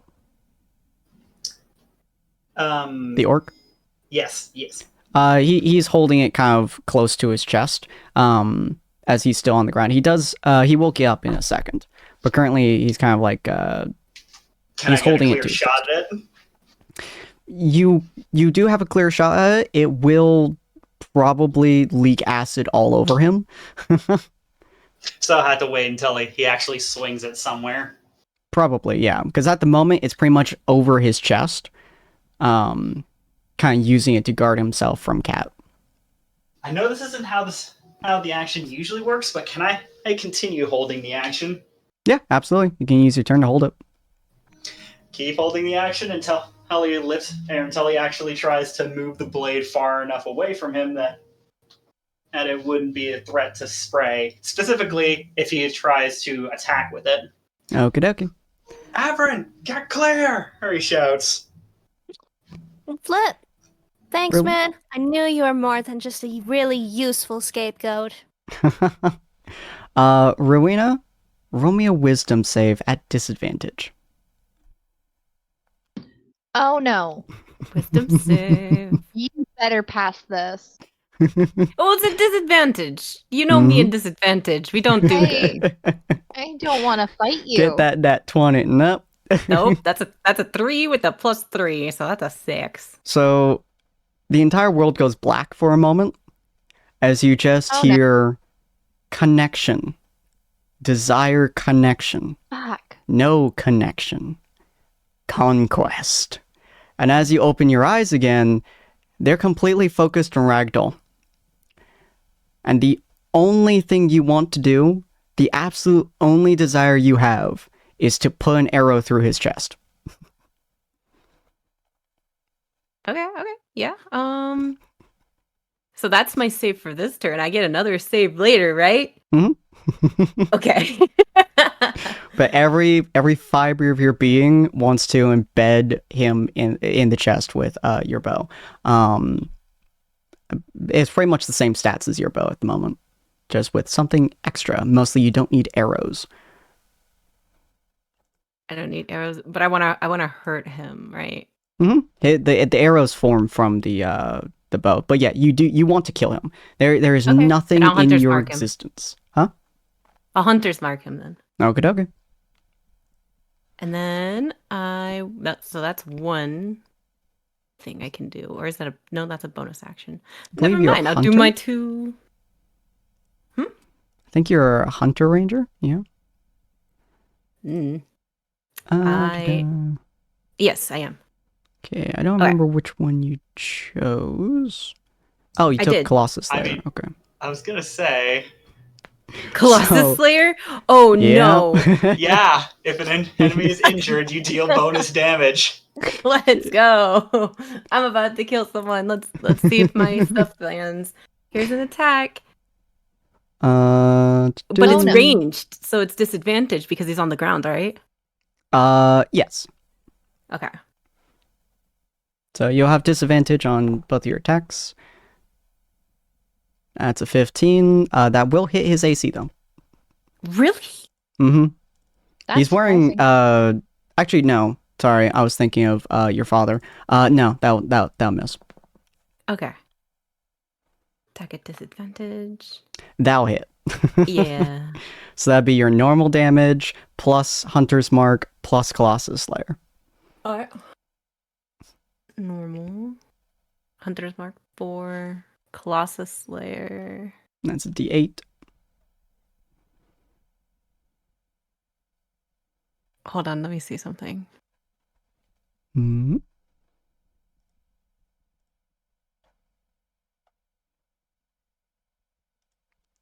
Sorry, give me one you're fine. second. What you looking at? I was just looking at a favorite enemy because I'm pretty Oh, sure yeah. he's one of my favorite enemies. Yeah. Just the best enemy. Yeah. That is. I think it just gives me their Yeah, it's logo. just for tracking. There is a alternative one which does deal extra damage, I believe. But I don't think you took that one. Do. Normal there. Okay. Just one extra. And Fair then enough. the regular damage with my bow. Okay. 7. Very nice. 8. You also get +2 to that because of your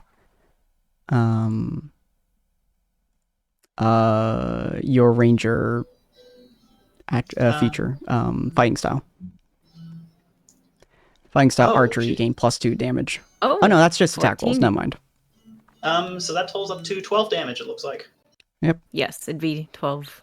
So you guys see just 2 arrows, basically of light, fling out through the area. One damn near hitting Averin. Like, it goes like 2 inches from her leg, as the other one embeds itself into his stomach and then dissipates. Okay, hi. Yeah, so Ellie, it's now your turn. He's completely focused on you.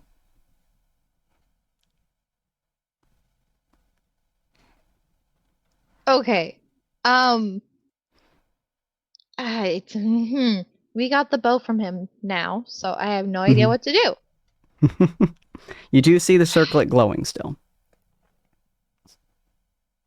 I don't know what that means, so. Circle is basically a... Actually, I don't know. I know what a okay. circlet is, I just don't know what it's gonna do for him.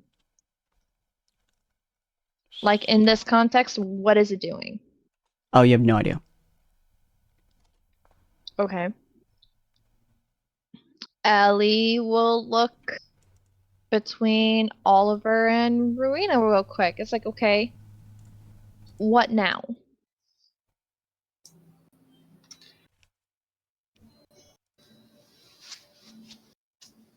I don't know, maybe Rigor Mortis knows? I'm enjoying the I don't know. view. Yeah.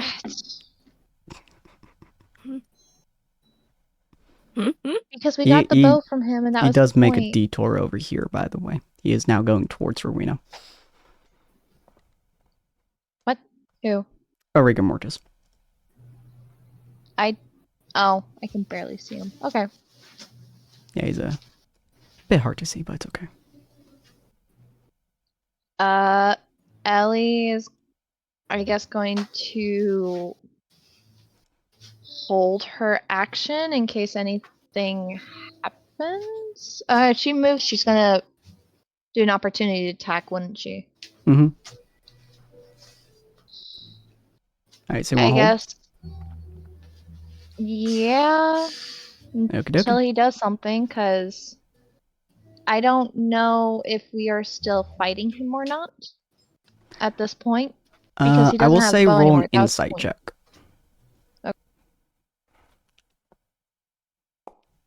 Because the whole point was to take the weapons away. Yeah, that doesn't work. He has a completely stone face that you could see. It's completely stone. He's not moving towards you, though, but completely stone face. Okay.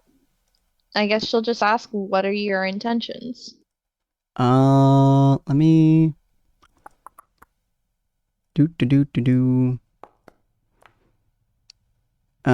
He does not reply. He just continues staring at you. Completely motionless. Okay. Then I guess I'll just hold my action until something happens towards Rowena or me. Okie dokie. Is now Ragdoll's turn, which all three of these share the same sequence. Averin, I believe that would be the end of your shield, if I recall correctly. Yes? Yeah. Okay. So we'll remove that for the moment. Also doesn't matter because it was facing the other direction. He'll stand up, look at you, look at Amar, staring at Ellie, and he'll grin at you. He'll grin directly into your eyes and just go, checkmate. And he'll let me see if Amar can break out of this real quick. Hey, nope. All right, that's an 11. Ellie, you see, as Amar is staring at you, Ragdoll turns towards him and is about to impale him. You do have a chance to No? react. Yes. I will intervene. Okay. That's dodge. That's deflect missile. I guess fry pan. Mm-hmm.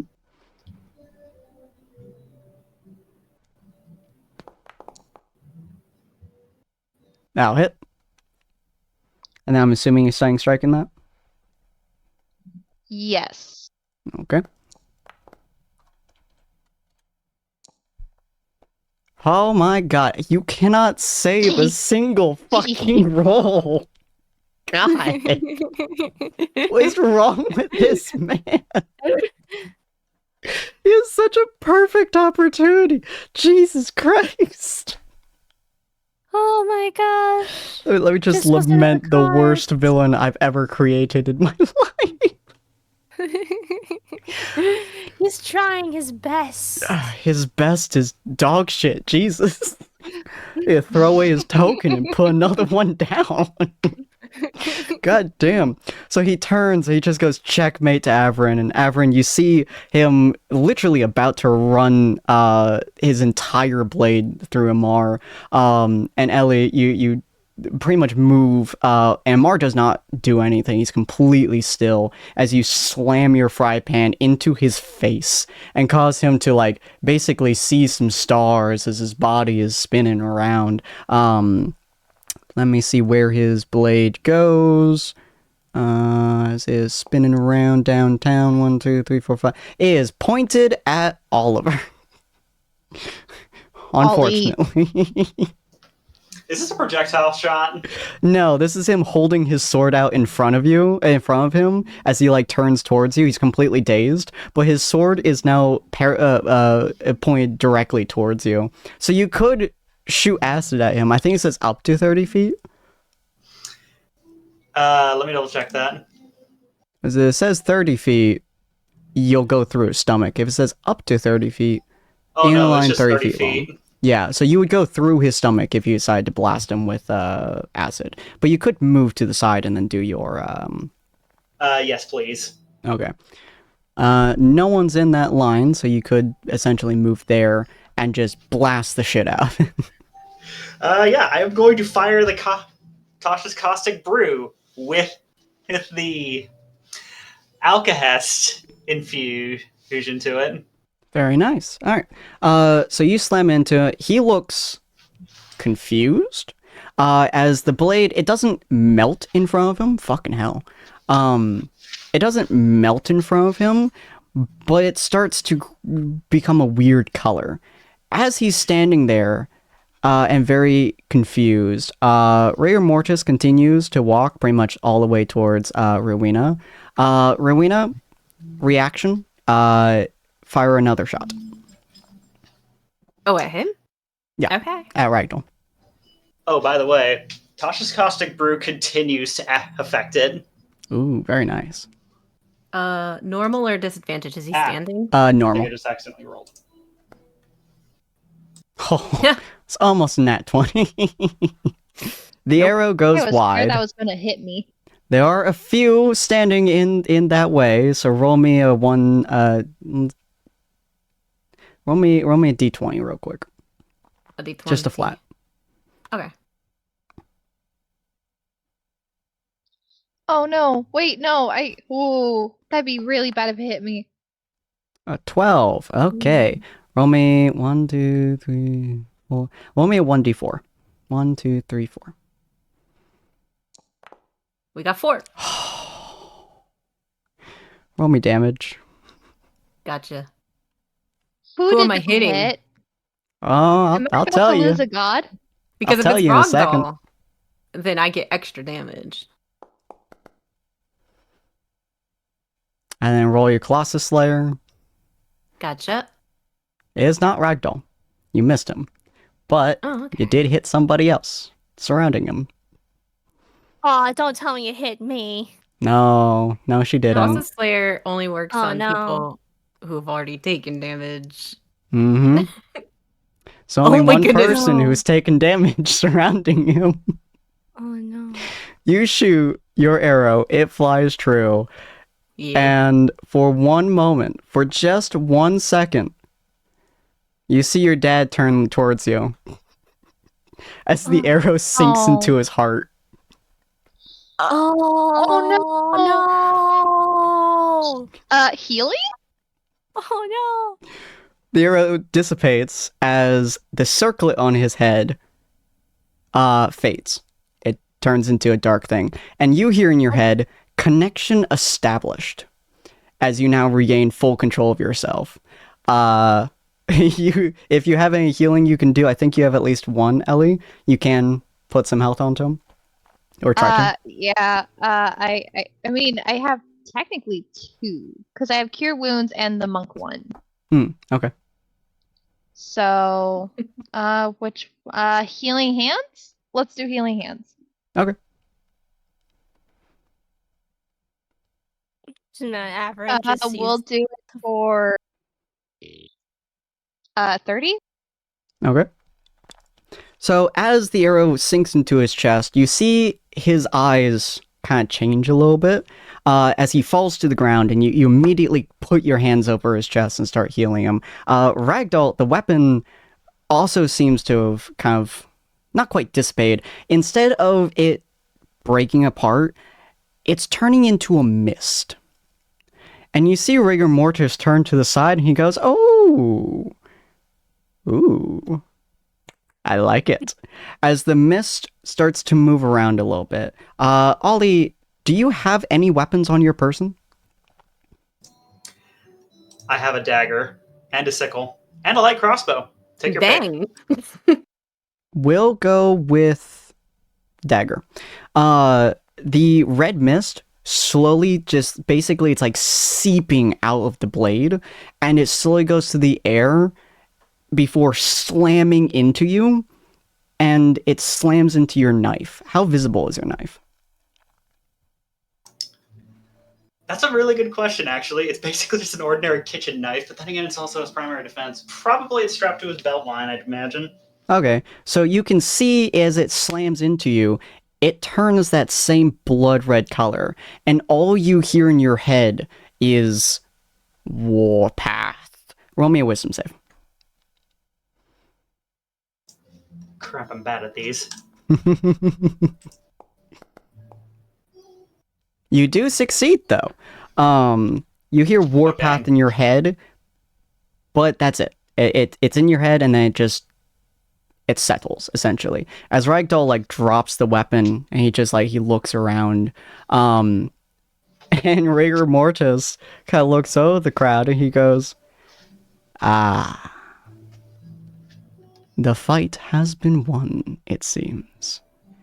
And you guys see the entire area around you. I'm going to go out to the pseudo here real quick. You guys see the entire world around you flash. And I mean, it flashes so unbelievably brightly, it is hard to see anything for a moment before it suddenly snaps again and complete darkness. is the most pitch black darkness you've ever seen in your entire life. A resounding laughter echoes through the entire area. It is the most uncomfortable, the most distinctly sickening feeling that you've ever heard in your entire life. And then flash, the entire world changes again. And for the very first time in over 100 years, the Citadel is seeing a setting sun. As the sun starts Does Ellie to recognize? lower. Huh? Does Ellie recognize the laugh? The laughter? Yes. You absolutely Oh, no. heard Char. And then you didn't. In your head, Ellie, you heard the sound of someone dying. And then laughter. And then silence. You no longer feel the presence of either god.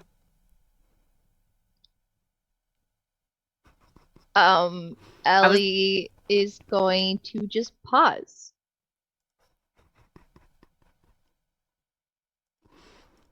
And Oliver, you do not feel any connection to Paylor anymore. I'm still tossing that knife on the ground. I don't want this. I don't want this power. What? Screw this thing. I've seen what kind of destruction it causes. Screw my kitchen knife. I could get another one. So you just basically throw on the ground? Or actually, I'm just going to open up the tank on the acid cannon and just drop it in before sealing it. Yes. Interesting. Okay. So you drop in there, and you pretty much just like kind of hear it banging for a little bit, and then it stops. You probably don't want to open it. Absolutely not. So, unfortunately, it's going to be dinner time here soon. But I want... So, Rowena, I'm going to basically tell you guys more or less how you guys are feeling for the moment. And not quite speed it through, but we're going to kind of establish a few things here real quick. So, Rowena, you're standing there. You just shot your father through the heart. And you do feel your bow, the bow that, his bow, is connected to you in a way that you are not physically capable of removing yourself from. You can feel you bonded to it, and it's not a good feeling. What is the most important item on your person to you? That's not a weapon. Oh.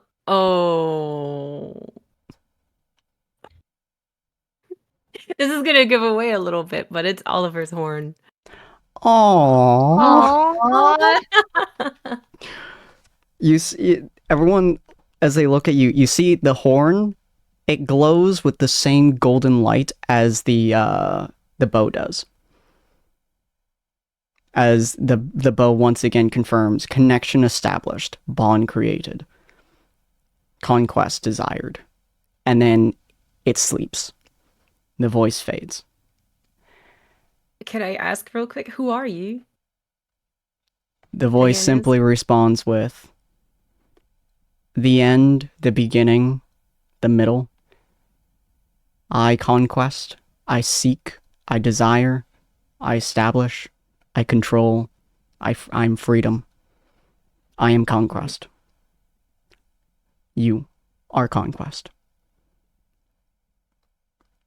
And it fades.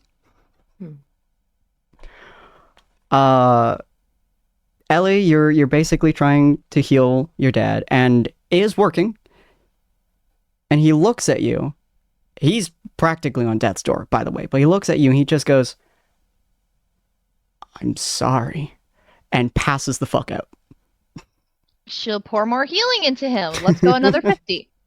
He's completely unconscious. He That looks is like he's doing okay, kind of. But it I'm looks just like going he's to- okay now. I'm just going to cast Spare the Dying on him. Yeah, At he's the same alive. time, Ellie is like whispering to herself.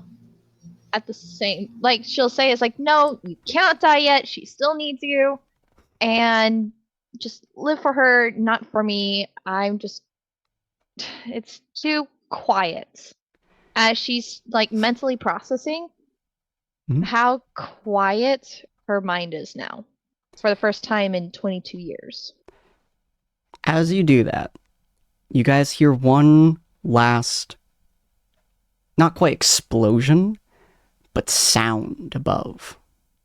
Looking up, you see reality itself split open. You see the sky have a massive tear in it. That is the largest breakage that you've ever seen in your life. And the dragon flies through it. And everyone in the group, except for Averin, feels like they're forgetting someone. Or something. Oh. Oh. Oh. If it's who I think it is, I'm gonna take up my sandwich and eat it as I look up at the sky. Aww. Now, because I have to get going for dinner, I'm going to do a couple of things. First off, this is the viewer's perspective, ladies and gentlemen. As Rowena shot through her father's heart, this is what happened to the gods. Pelor and Shar are watching. They're inside their little ethereal realm inside of Eleanor's head, or, that connected region, and they're watching. They're watching as the battle goes on. They have picked their champions. They've gotten tired with the wars. They've said many times they've gotten tired of this battle, this game. So they're playing they're playing a coin game. They're playing a coin flip. They've chosen their champions, and whoever wins wins. Whoever dies, the other wins. Simple as that. As the battle raged on, it really looked like Shar was going to lose. Until that last moment when Conquest decided it wanted to play. And as he died, or temporarily died, I should say, as he was fatally wounded, Shar won. She looked at Pelor, he looked at her, he nodded, and he gave up. And then there was a third voice.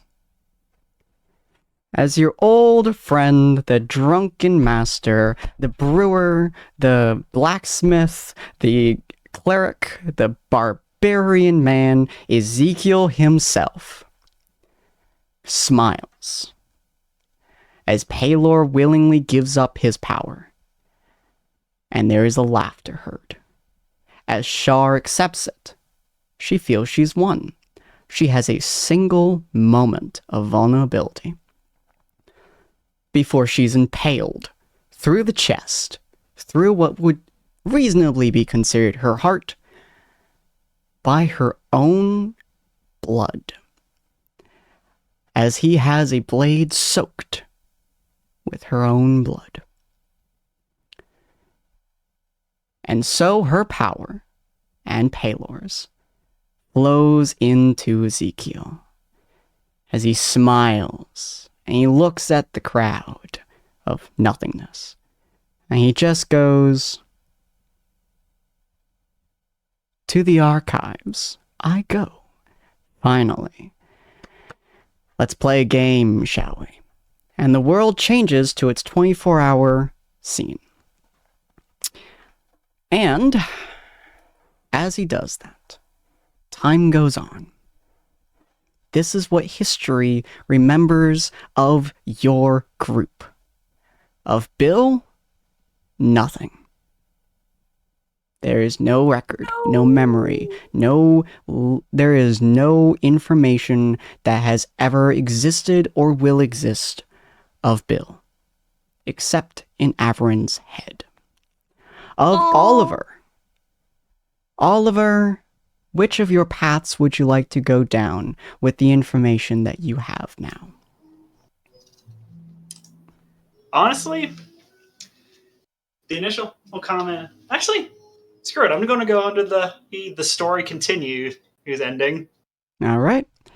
In the time after the war had settled, essentially what happened is that with the falling out of the commander, and with Rowena taking the position of him, he is unable to function as a commander now. Completely unable to function. Rowena, do you take his spot? Yes. All right. You take his position, and the council does recognize you as an official member of the council. They have made a 6th seat for you. You are the only half-elf that has ever existed to be on the council. You still bear the mark, which is why they allow you on there.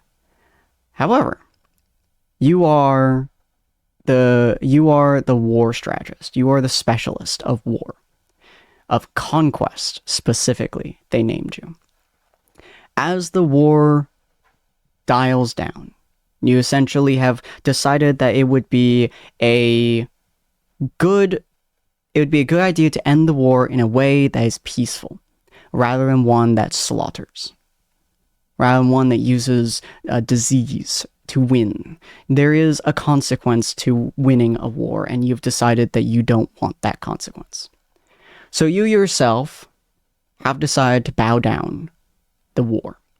You've gone to, over the years, you went over to the Orc area, and you've established an alliance of sorts. It took a while. It took many years. It took many fights. It took many, pain-slaughtered people for you to find peace. But you finally have, with the help of Big Mama. Big Mama allowed you to make that connection. She talked with her husband, and Ragdoll had surrendered his right to become chieftain. And everyone in there, all of those soldiers, they wanted to fight to survive, and you've given them the ability and choice to survive. You've given them the ability to live without fear of death, and you've given them time to bury their friends, their children, their spouses, their parents. You've given them time to do that over the years. And eventually, the war is no more, as the world itself is not divided. It is no longer daytime on one side, nighttime on the other. It is a 24-hour sequence just like Circadia, as the days go by. Ellie, you've watched Rowena do a lot of this, and you made Real quick, Rowena wanted to add something. Oh, what you want? I was gonna say, if it's possible, Mhm. so no one remembers Bill but Averin. Yep. But would it be okay if she'll be in like the council, and she'll say something along the lines of like, in order to be prepared for what might be future wars, since I am the war strategist, I think it would be best to create a space for all of our fallen soldiers so they can be put to rest. Like, she doesn't remember why, but she knows, like, let's create a place for them, because, I don't know, feels like something that should be done. They agree with you, and they eventually create what is essentially, it's not a graveyard, it's a memorial for all those who have been lost. And that, essentially it's is a statement to all those who have given their lives. You all don't remember Bill. Rowena, specifically, you get inklings of something or someone. And everything that you've been through in your journey that involved him, it twists to make sense. Sometimes he's just not there. Sometimes it's somebody else helped you, something like that. But you, with your bow, you feel a connection. And especially as you make the memorial, you have a singular bee on the memorial. You don't know why you feel inclined to do it. You don't know where the bee comes from. You feel like it's a reference to someone you knew from the academy who died a long time ago. But you write a bee on the memorial next to all those poor unfortunate souls that died and left, and all those you can't remember. Ellie, you have made Mercy the place you want it to. You've made it a home. You've made it somewhere that people want to come to, that people want to fall in love with. You have set up the town with Arthur to make it an adventurer's guild, essentially. Somewhere that people come to seek out fame and fortune and always know that they have a place to come back to.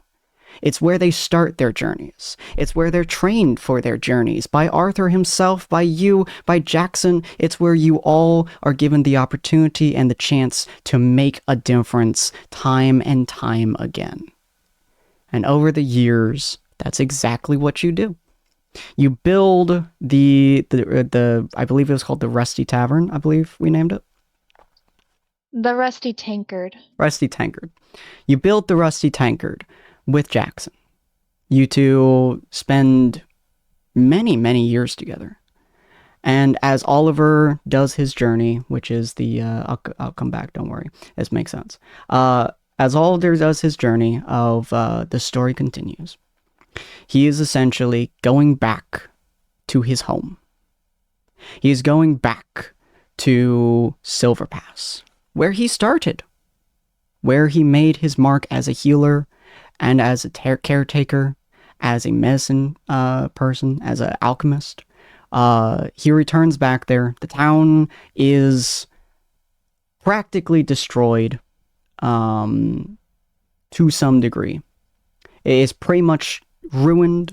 There's breakage to many of the buildings. It's hard to get in there, but you eventually make your way into there. You look at, the broken down building where you used to be, where you used to run your office. And you do find on there a set of pages, penned in a hand, that is pretty much from your old mentor. It's pages that he left for you a long, long time ago. They're notes. All kinds of crazy questions and things that he's written down hurriedly and fastly that he wanted you to come back to one day. Random ingredients that you've never even heard of, never even seen. And you depart from the land holding those notes, wanting to come back to it. And throughout the years, you find many of them. You come back with Rowena. You come back with Averin. You come back with Ellie to the Rusty Tankard. Time and time again. Almost every year you have a reunion, no matter what happens in your life. And if one of you doesn't make that date, the others go and find you.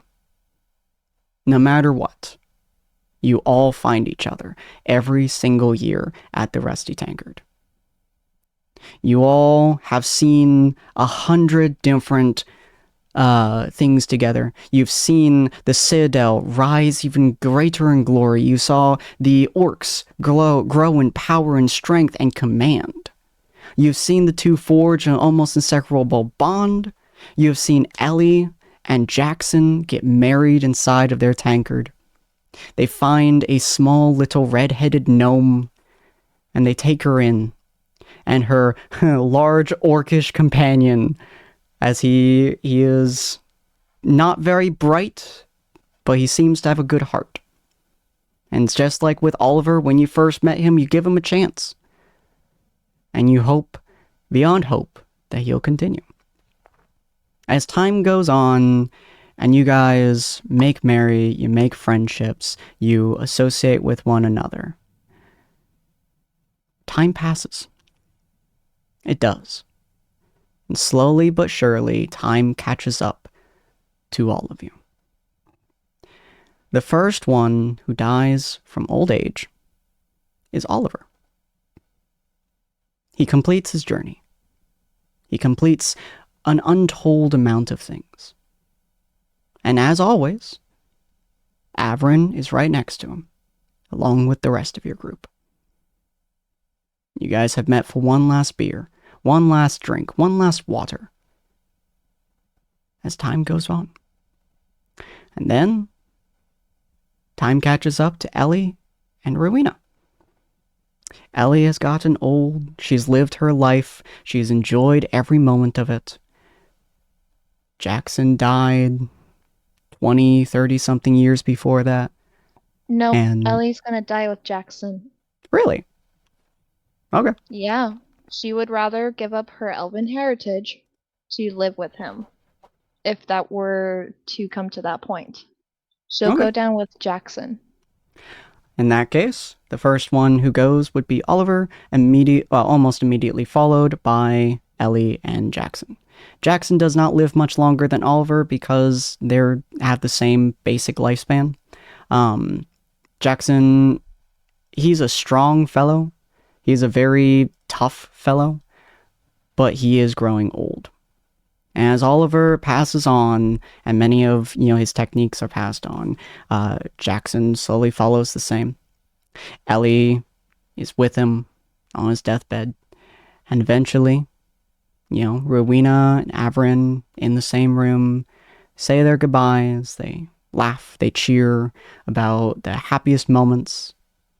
And eventually, the curtain calls. Nighttime falls, and the two move on.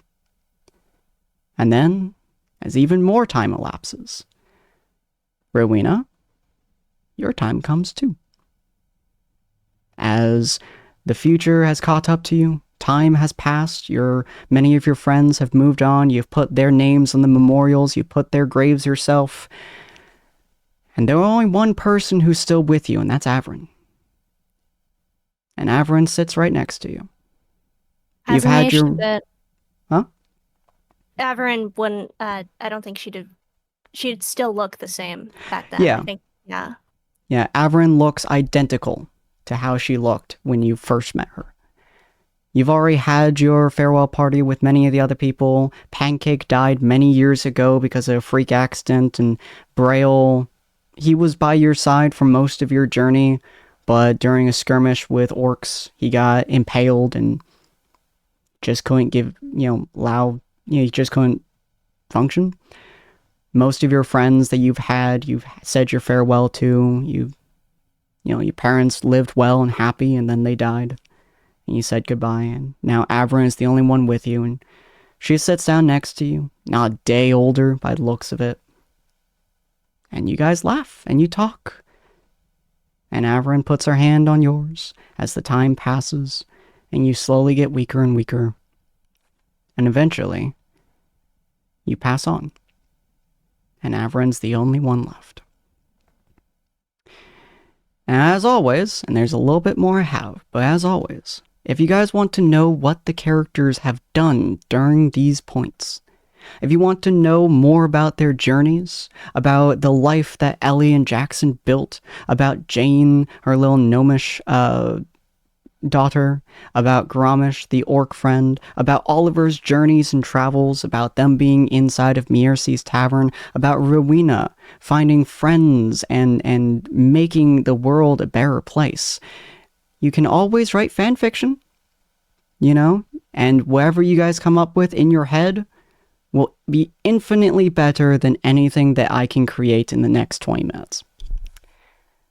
So keep it in your head. Make whatever ideas, whatever concepts, whatever stories fit with you guys, with what you love, with what you see, with how you are, with their interactions, their bad days and their goods. Because in the end, this is a story. This is a story that you will hold with you or you won't. This is a story that's on our bookshelves. This is a story that we put inside of our library. This is a story that we read and we tell and we show to our friends and family. So make the stories. Follow your heart. Sing about what happens. And as time goes on, and Avrin, you have watched all of your friends move on and pass. You've watched them grow older. You watched every single one of your companions go from looking in their young age all the way to growing gray and old, managing to fight death at every stop and every step. You carry something along with you that reminds you of each and every single one of them. You have a small vial that Oliver gave you a long, long time ago that you keep on your person no matter what. You've even enchanted it to make sure it won't break. You have Ellie's pan, which stopped being enchanted after Paylor moved on. But it's just a normal I pan. don't know if she'd have Ellie's pan. She might just have something else, like Ellie's ring. And Oh, on the subject that of the pan, technically the way that the infusion works, just simply, he says that it just slowly loses its power as soon as the creator her passes on. Mm-hmm. Yeah, he she'd never have passed something on. else of Ellie's. I not died. I even did the pass ring on. or the fry pan. Oh no, I meant the Oh. I meant the stuff from Paylor. Oh, okay. Yeah, Paylor's enchantment to it originally. Mm. But Maybe like yeah, her gloves, but that could yeah. work. She the does fry wear pan fingerless gloves. and ring are too important. Okay. They'd stay So- with the tankard. So you'd have Ellie's gloves, you'd have a vial from Oliver filled with some sort of substance, which, do you have preference for what's in there, Oliver? You could literally probably take any one of the potions I've actually got right now. As a matter of fact, you could roll for it if that's what you want to do. Yeah, feel free. Let's see. 1, 2, 3, 4, 5, 6, 7, 8, 9, 10, 11, 12. Roll a d12.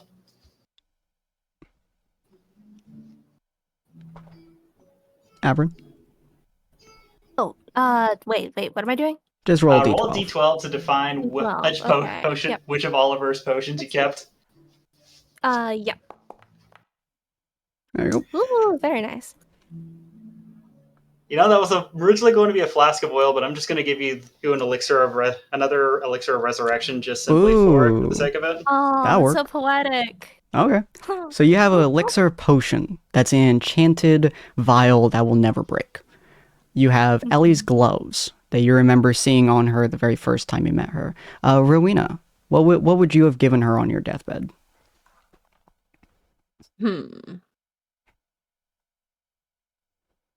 Maybe my old insignia of rank. Ooh, okay. Yes. So you would have gotten that as well. Would you be wearing it or just have it on, like, in your person bag or something? Avern? Oh, that's to me. Yeah. Probably on my person. Okay. So you're traveling Yeah. through the lands. It's been probably 2 years, maybe 3, since Rowena's death. You don't really have a reason to be here anymore. You've done a lot. You've done a lot in the last 100 years. Last literal century. You've done a lot. You've wandered, you have journeyed, you have investigated. You still meet in the tavern every year, the last couple of years, and have a drink with Ellie's kids, and potentially anyone else's kids who are there. And you always have a drink set aside on the chair for Bill. No one knows why, but you always have a drink there for him, every time. And you have. It's been a tradition you've kept for over a century. But you're walking around now. You're journeying. You're going on. You're moving on. And the ring simply says to you once again, your time here is coming to an end. Would you like to move on? Oh. Would I like to move on? Yes. No. I still have I want to live. It's a greedy thing, really. But even though they're gone now, I still feel like I need to keep living. Need to keep enjoying the science. You won't die, child. Oh? I'm asking if you wish to journey to new horizons. Oh. Okay. Sorry, death has just been on my mind, I guess. New horizons. What sort? There's a madman. We have heard stories of him inside of that weird little castle, those ruins that have broken themselves time and time again over the years. That madman is journeying. He's about to journey on to another plane. Oh. You can follow him. Why not? If it's the madman I think it is, it'll be nice to see an old face. Well, I barely remember what that face might have looked like, but it'll be nice. And you know me, I always want to get my hands on something new and shiny. Knowledge of the universe shall one day be yours. And you go on towards those hills in the distance, that castle that formed a long time ago, 50-some times. And you know it's up and down. You've heard stories of gladiators fighting in there. You've heard of kingdoms rising and falling. Those ruins are recent, but they are vicious and brutal. And you make your journey over there. And with that, ladies and gentlemen, you may write her next story if you wish. But this will be the end of Shifting Fates. The characters lived, they loved, they laughed, as terrible as that imagery is. They have journeyed. What they've done in the time between the gods dying and their next 60-some years, or 100 in Averin's case, I leave in your hands. Either the players, the viewers, or a DM in the future. The journey that you make is yours. The journey that you create is yours. And you should take the reins and journey onwards. Thank you all for watching. I hope you have a wonderful night. I hope you have a wonderful day. And I hope I can create another story for you on another day at another time. But for now, the curtains will close and the story will be finished. Thank you all for joining me. You are a wonderful cast. You are wonderful folks. And I hope you guys enjoyed. I really do. And I'll see all of you fine folks later. Bye-bye. Bye. Bye. Have a good one. Bye.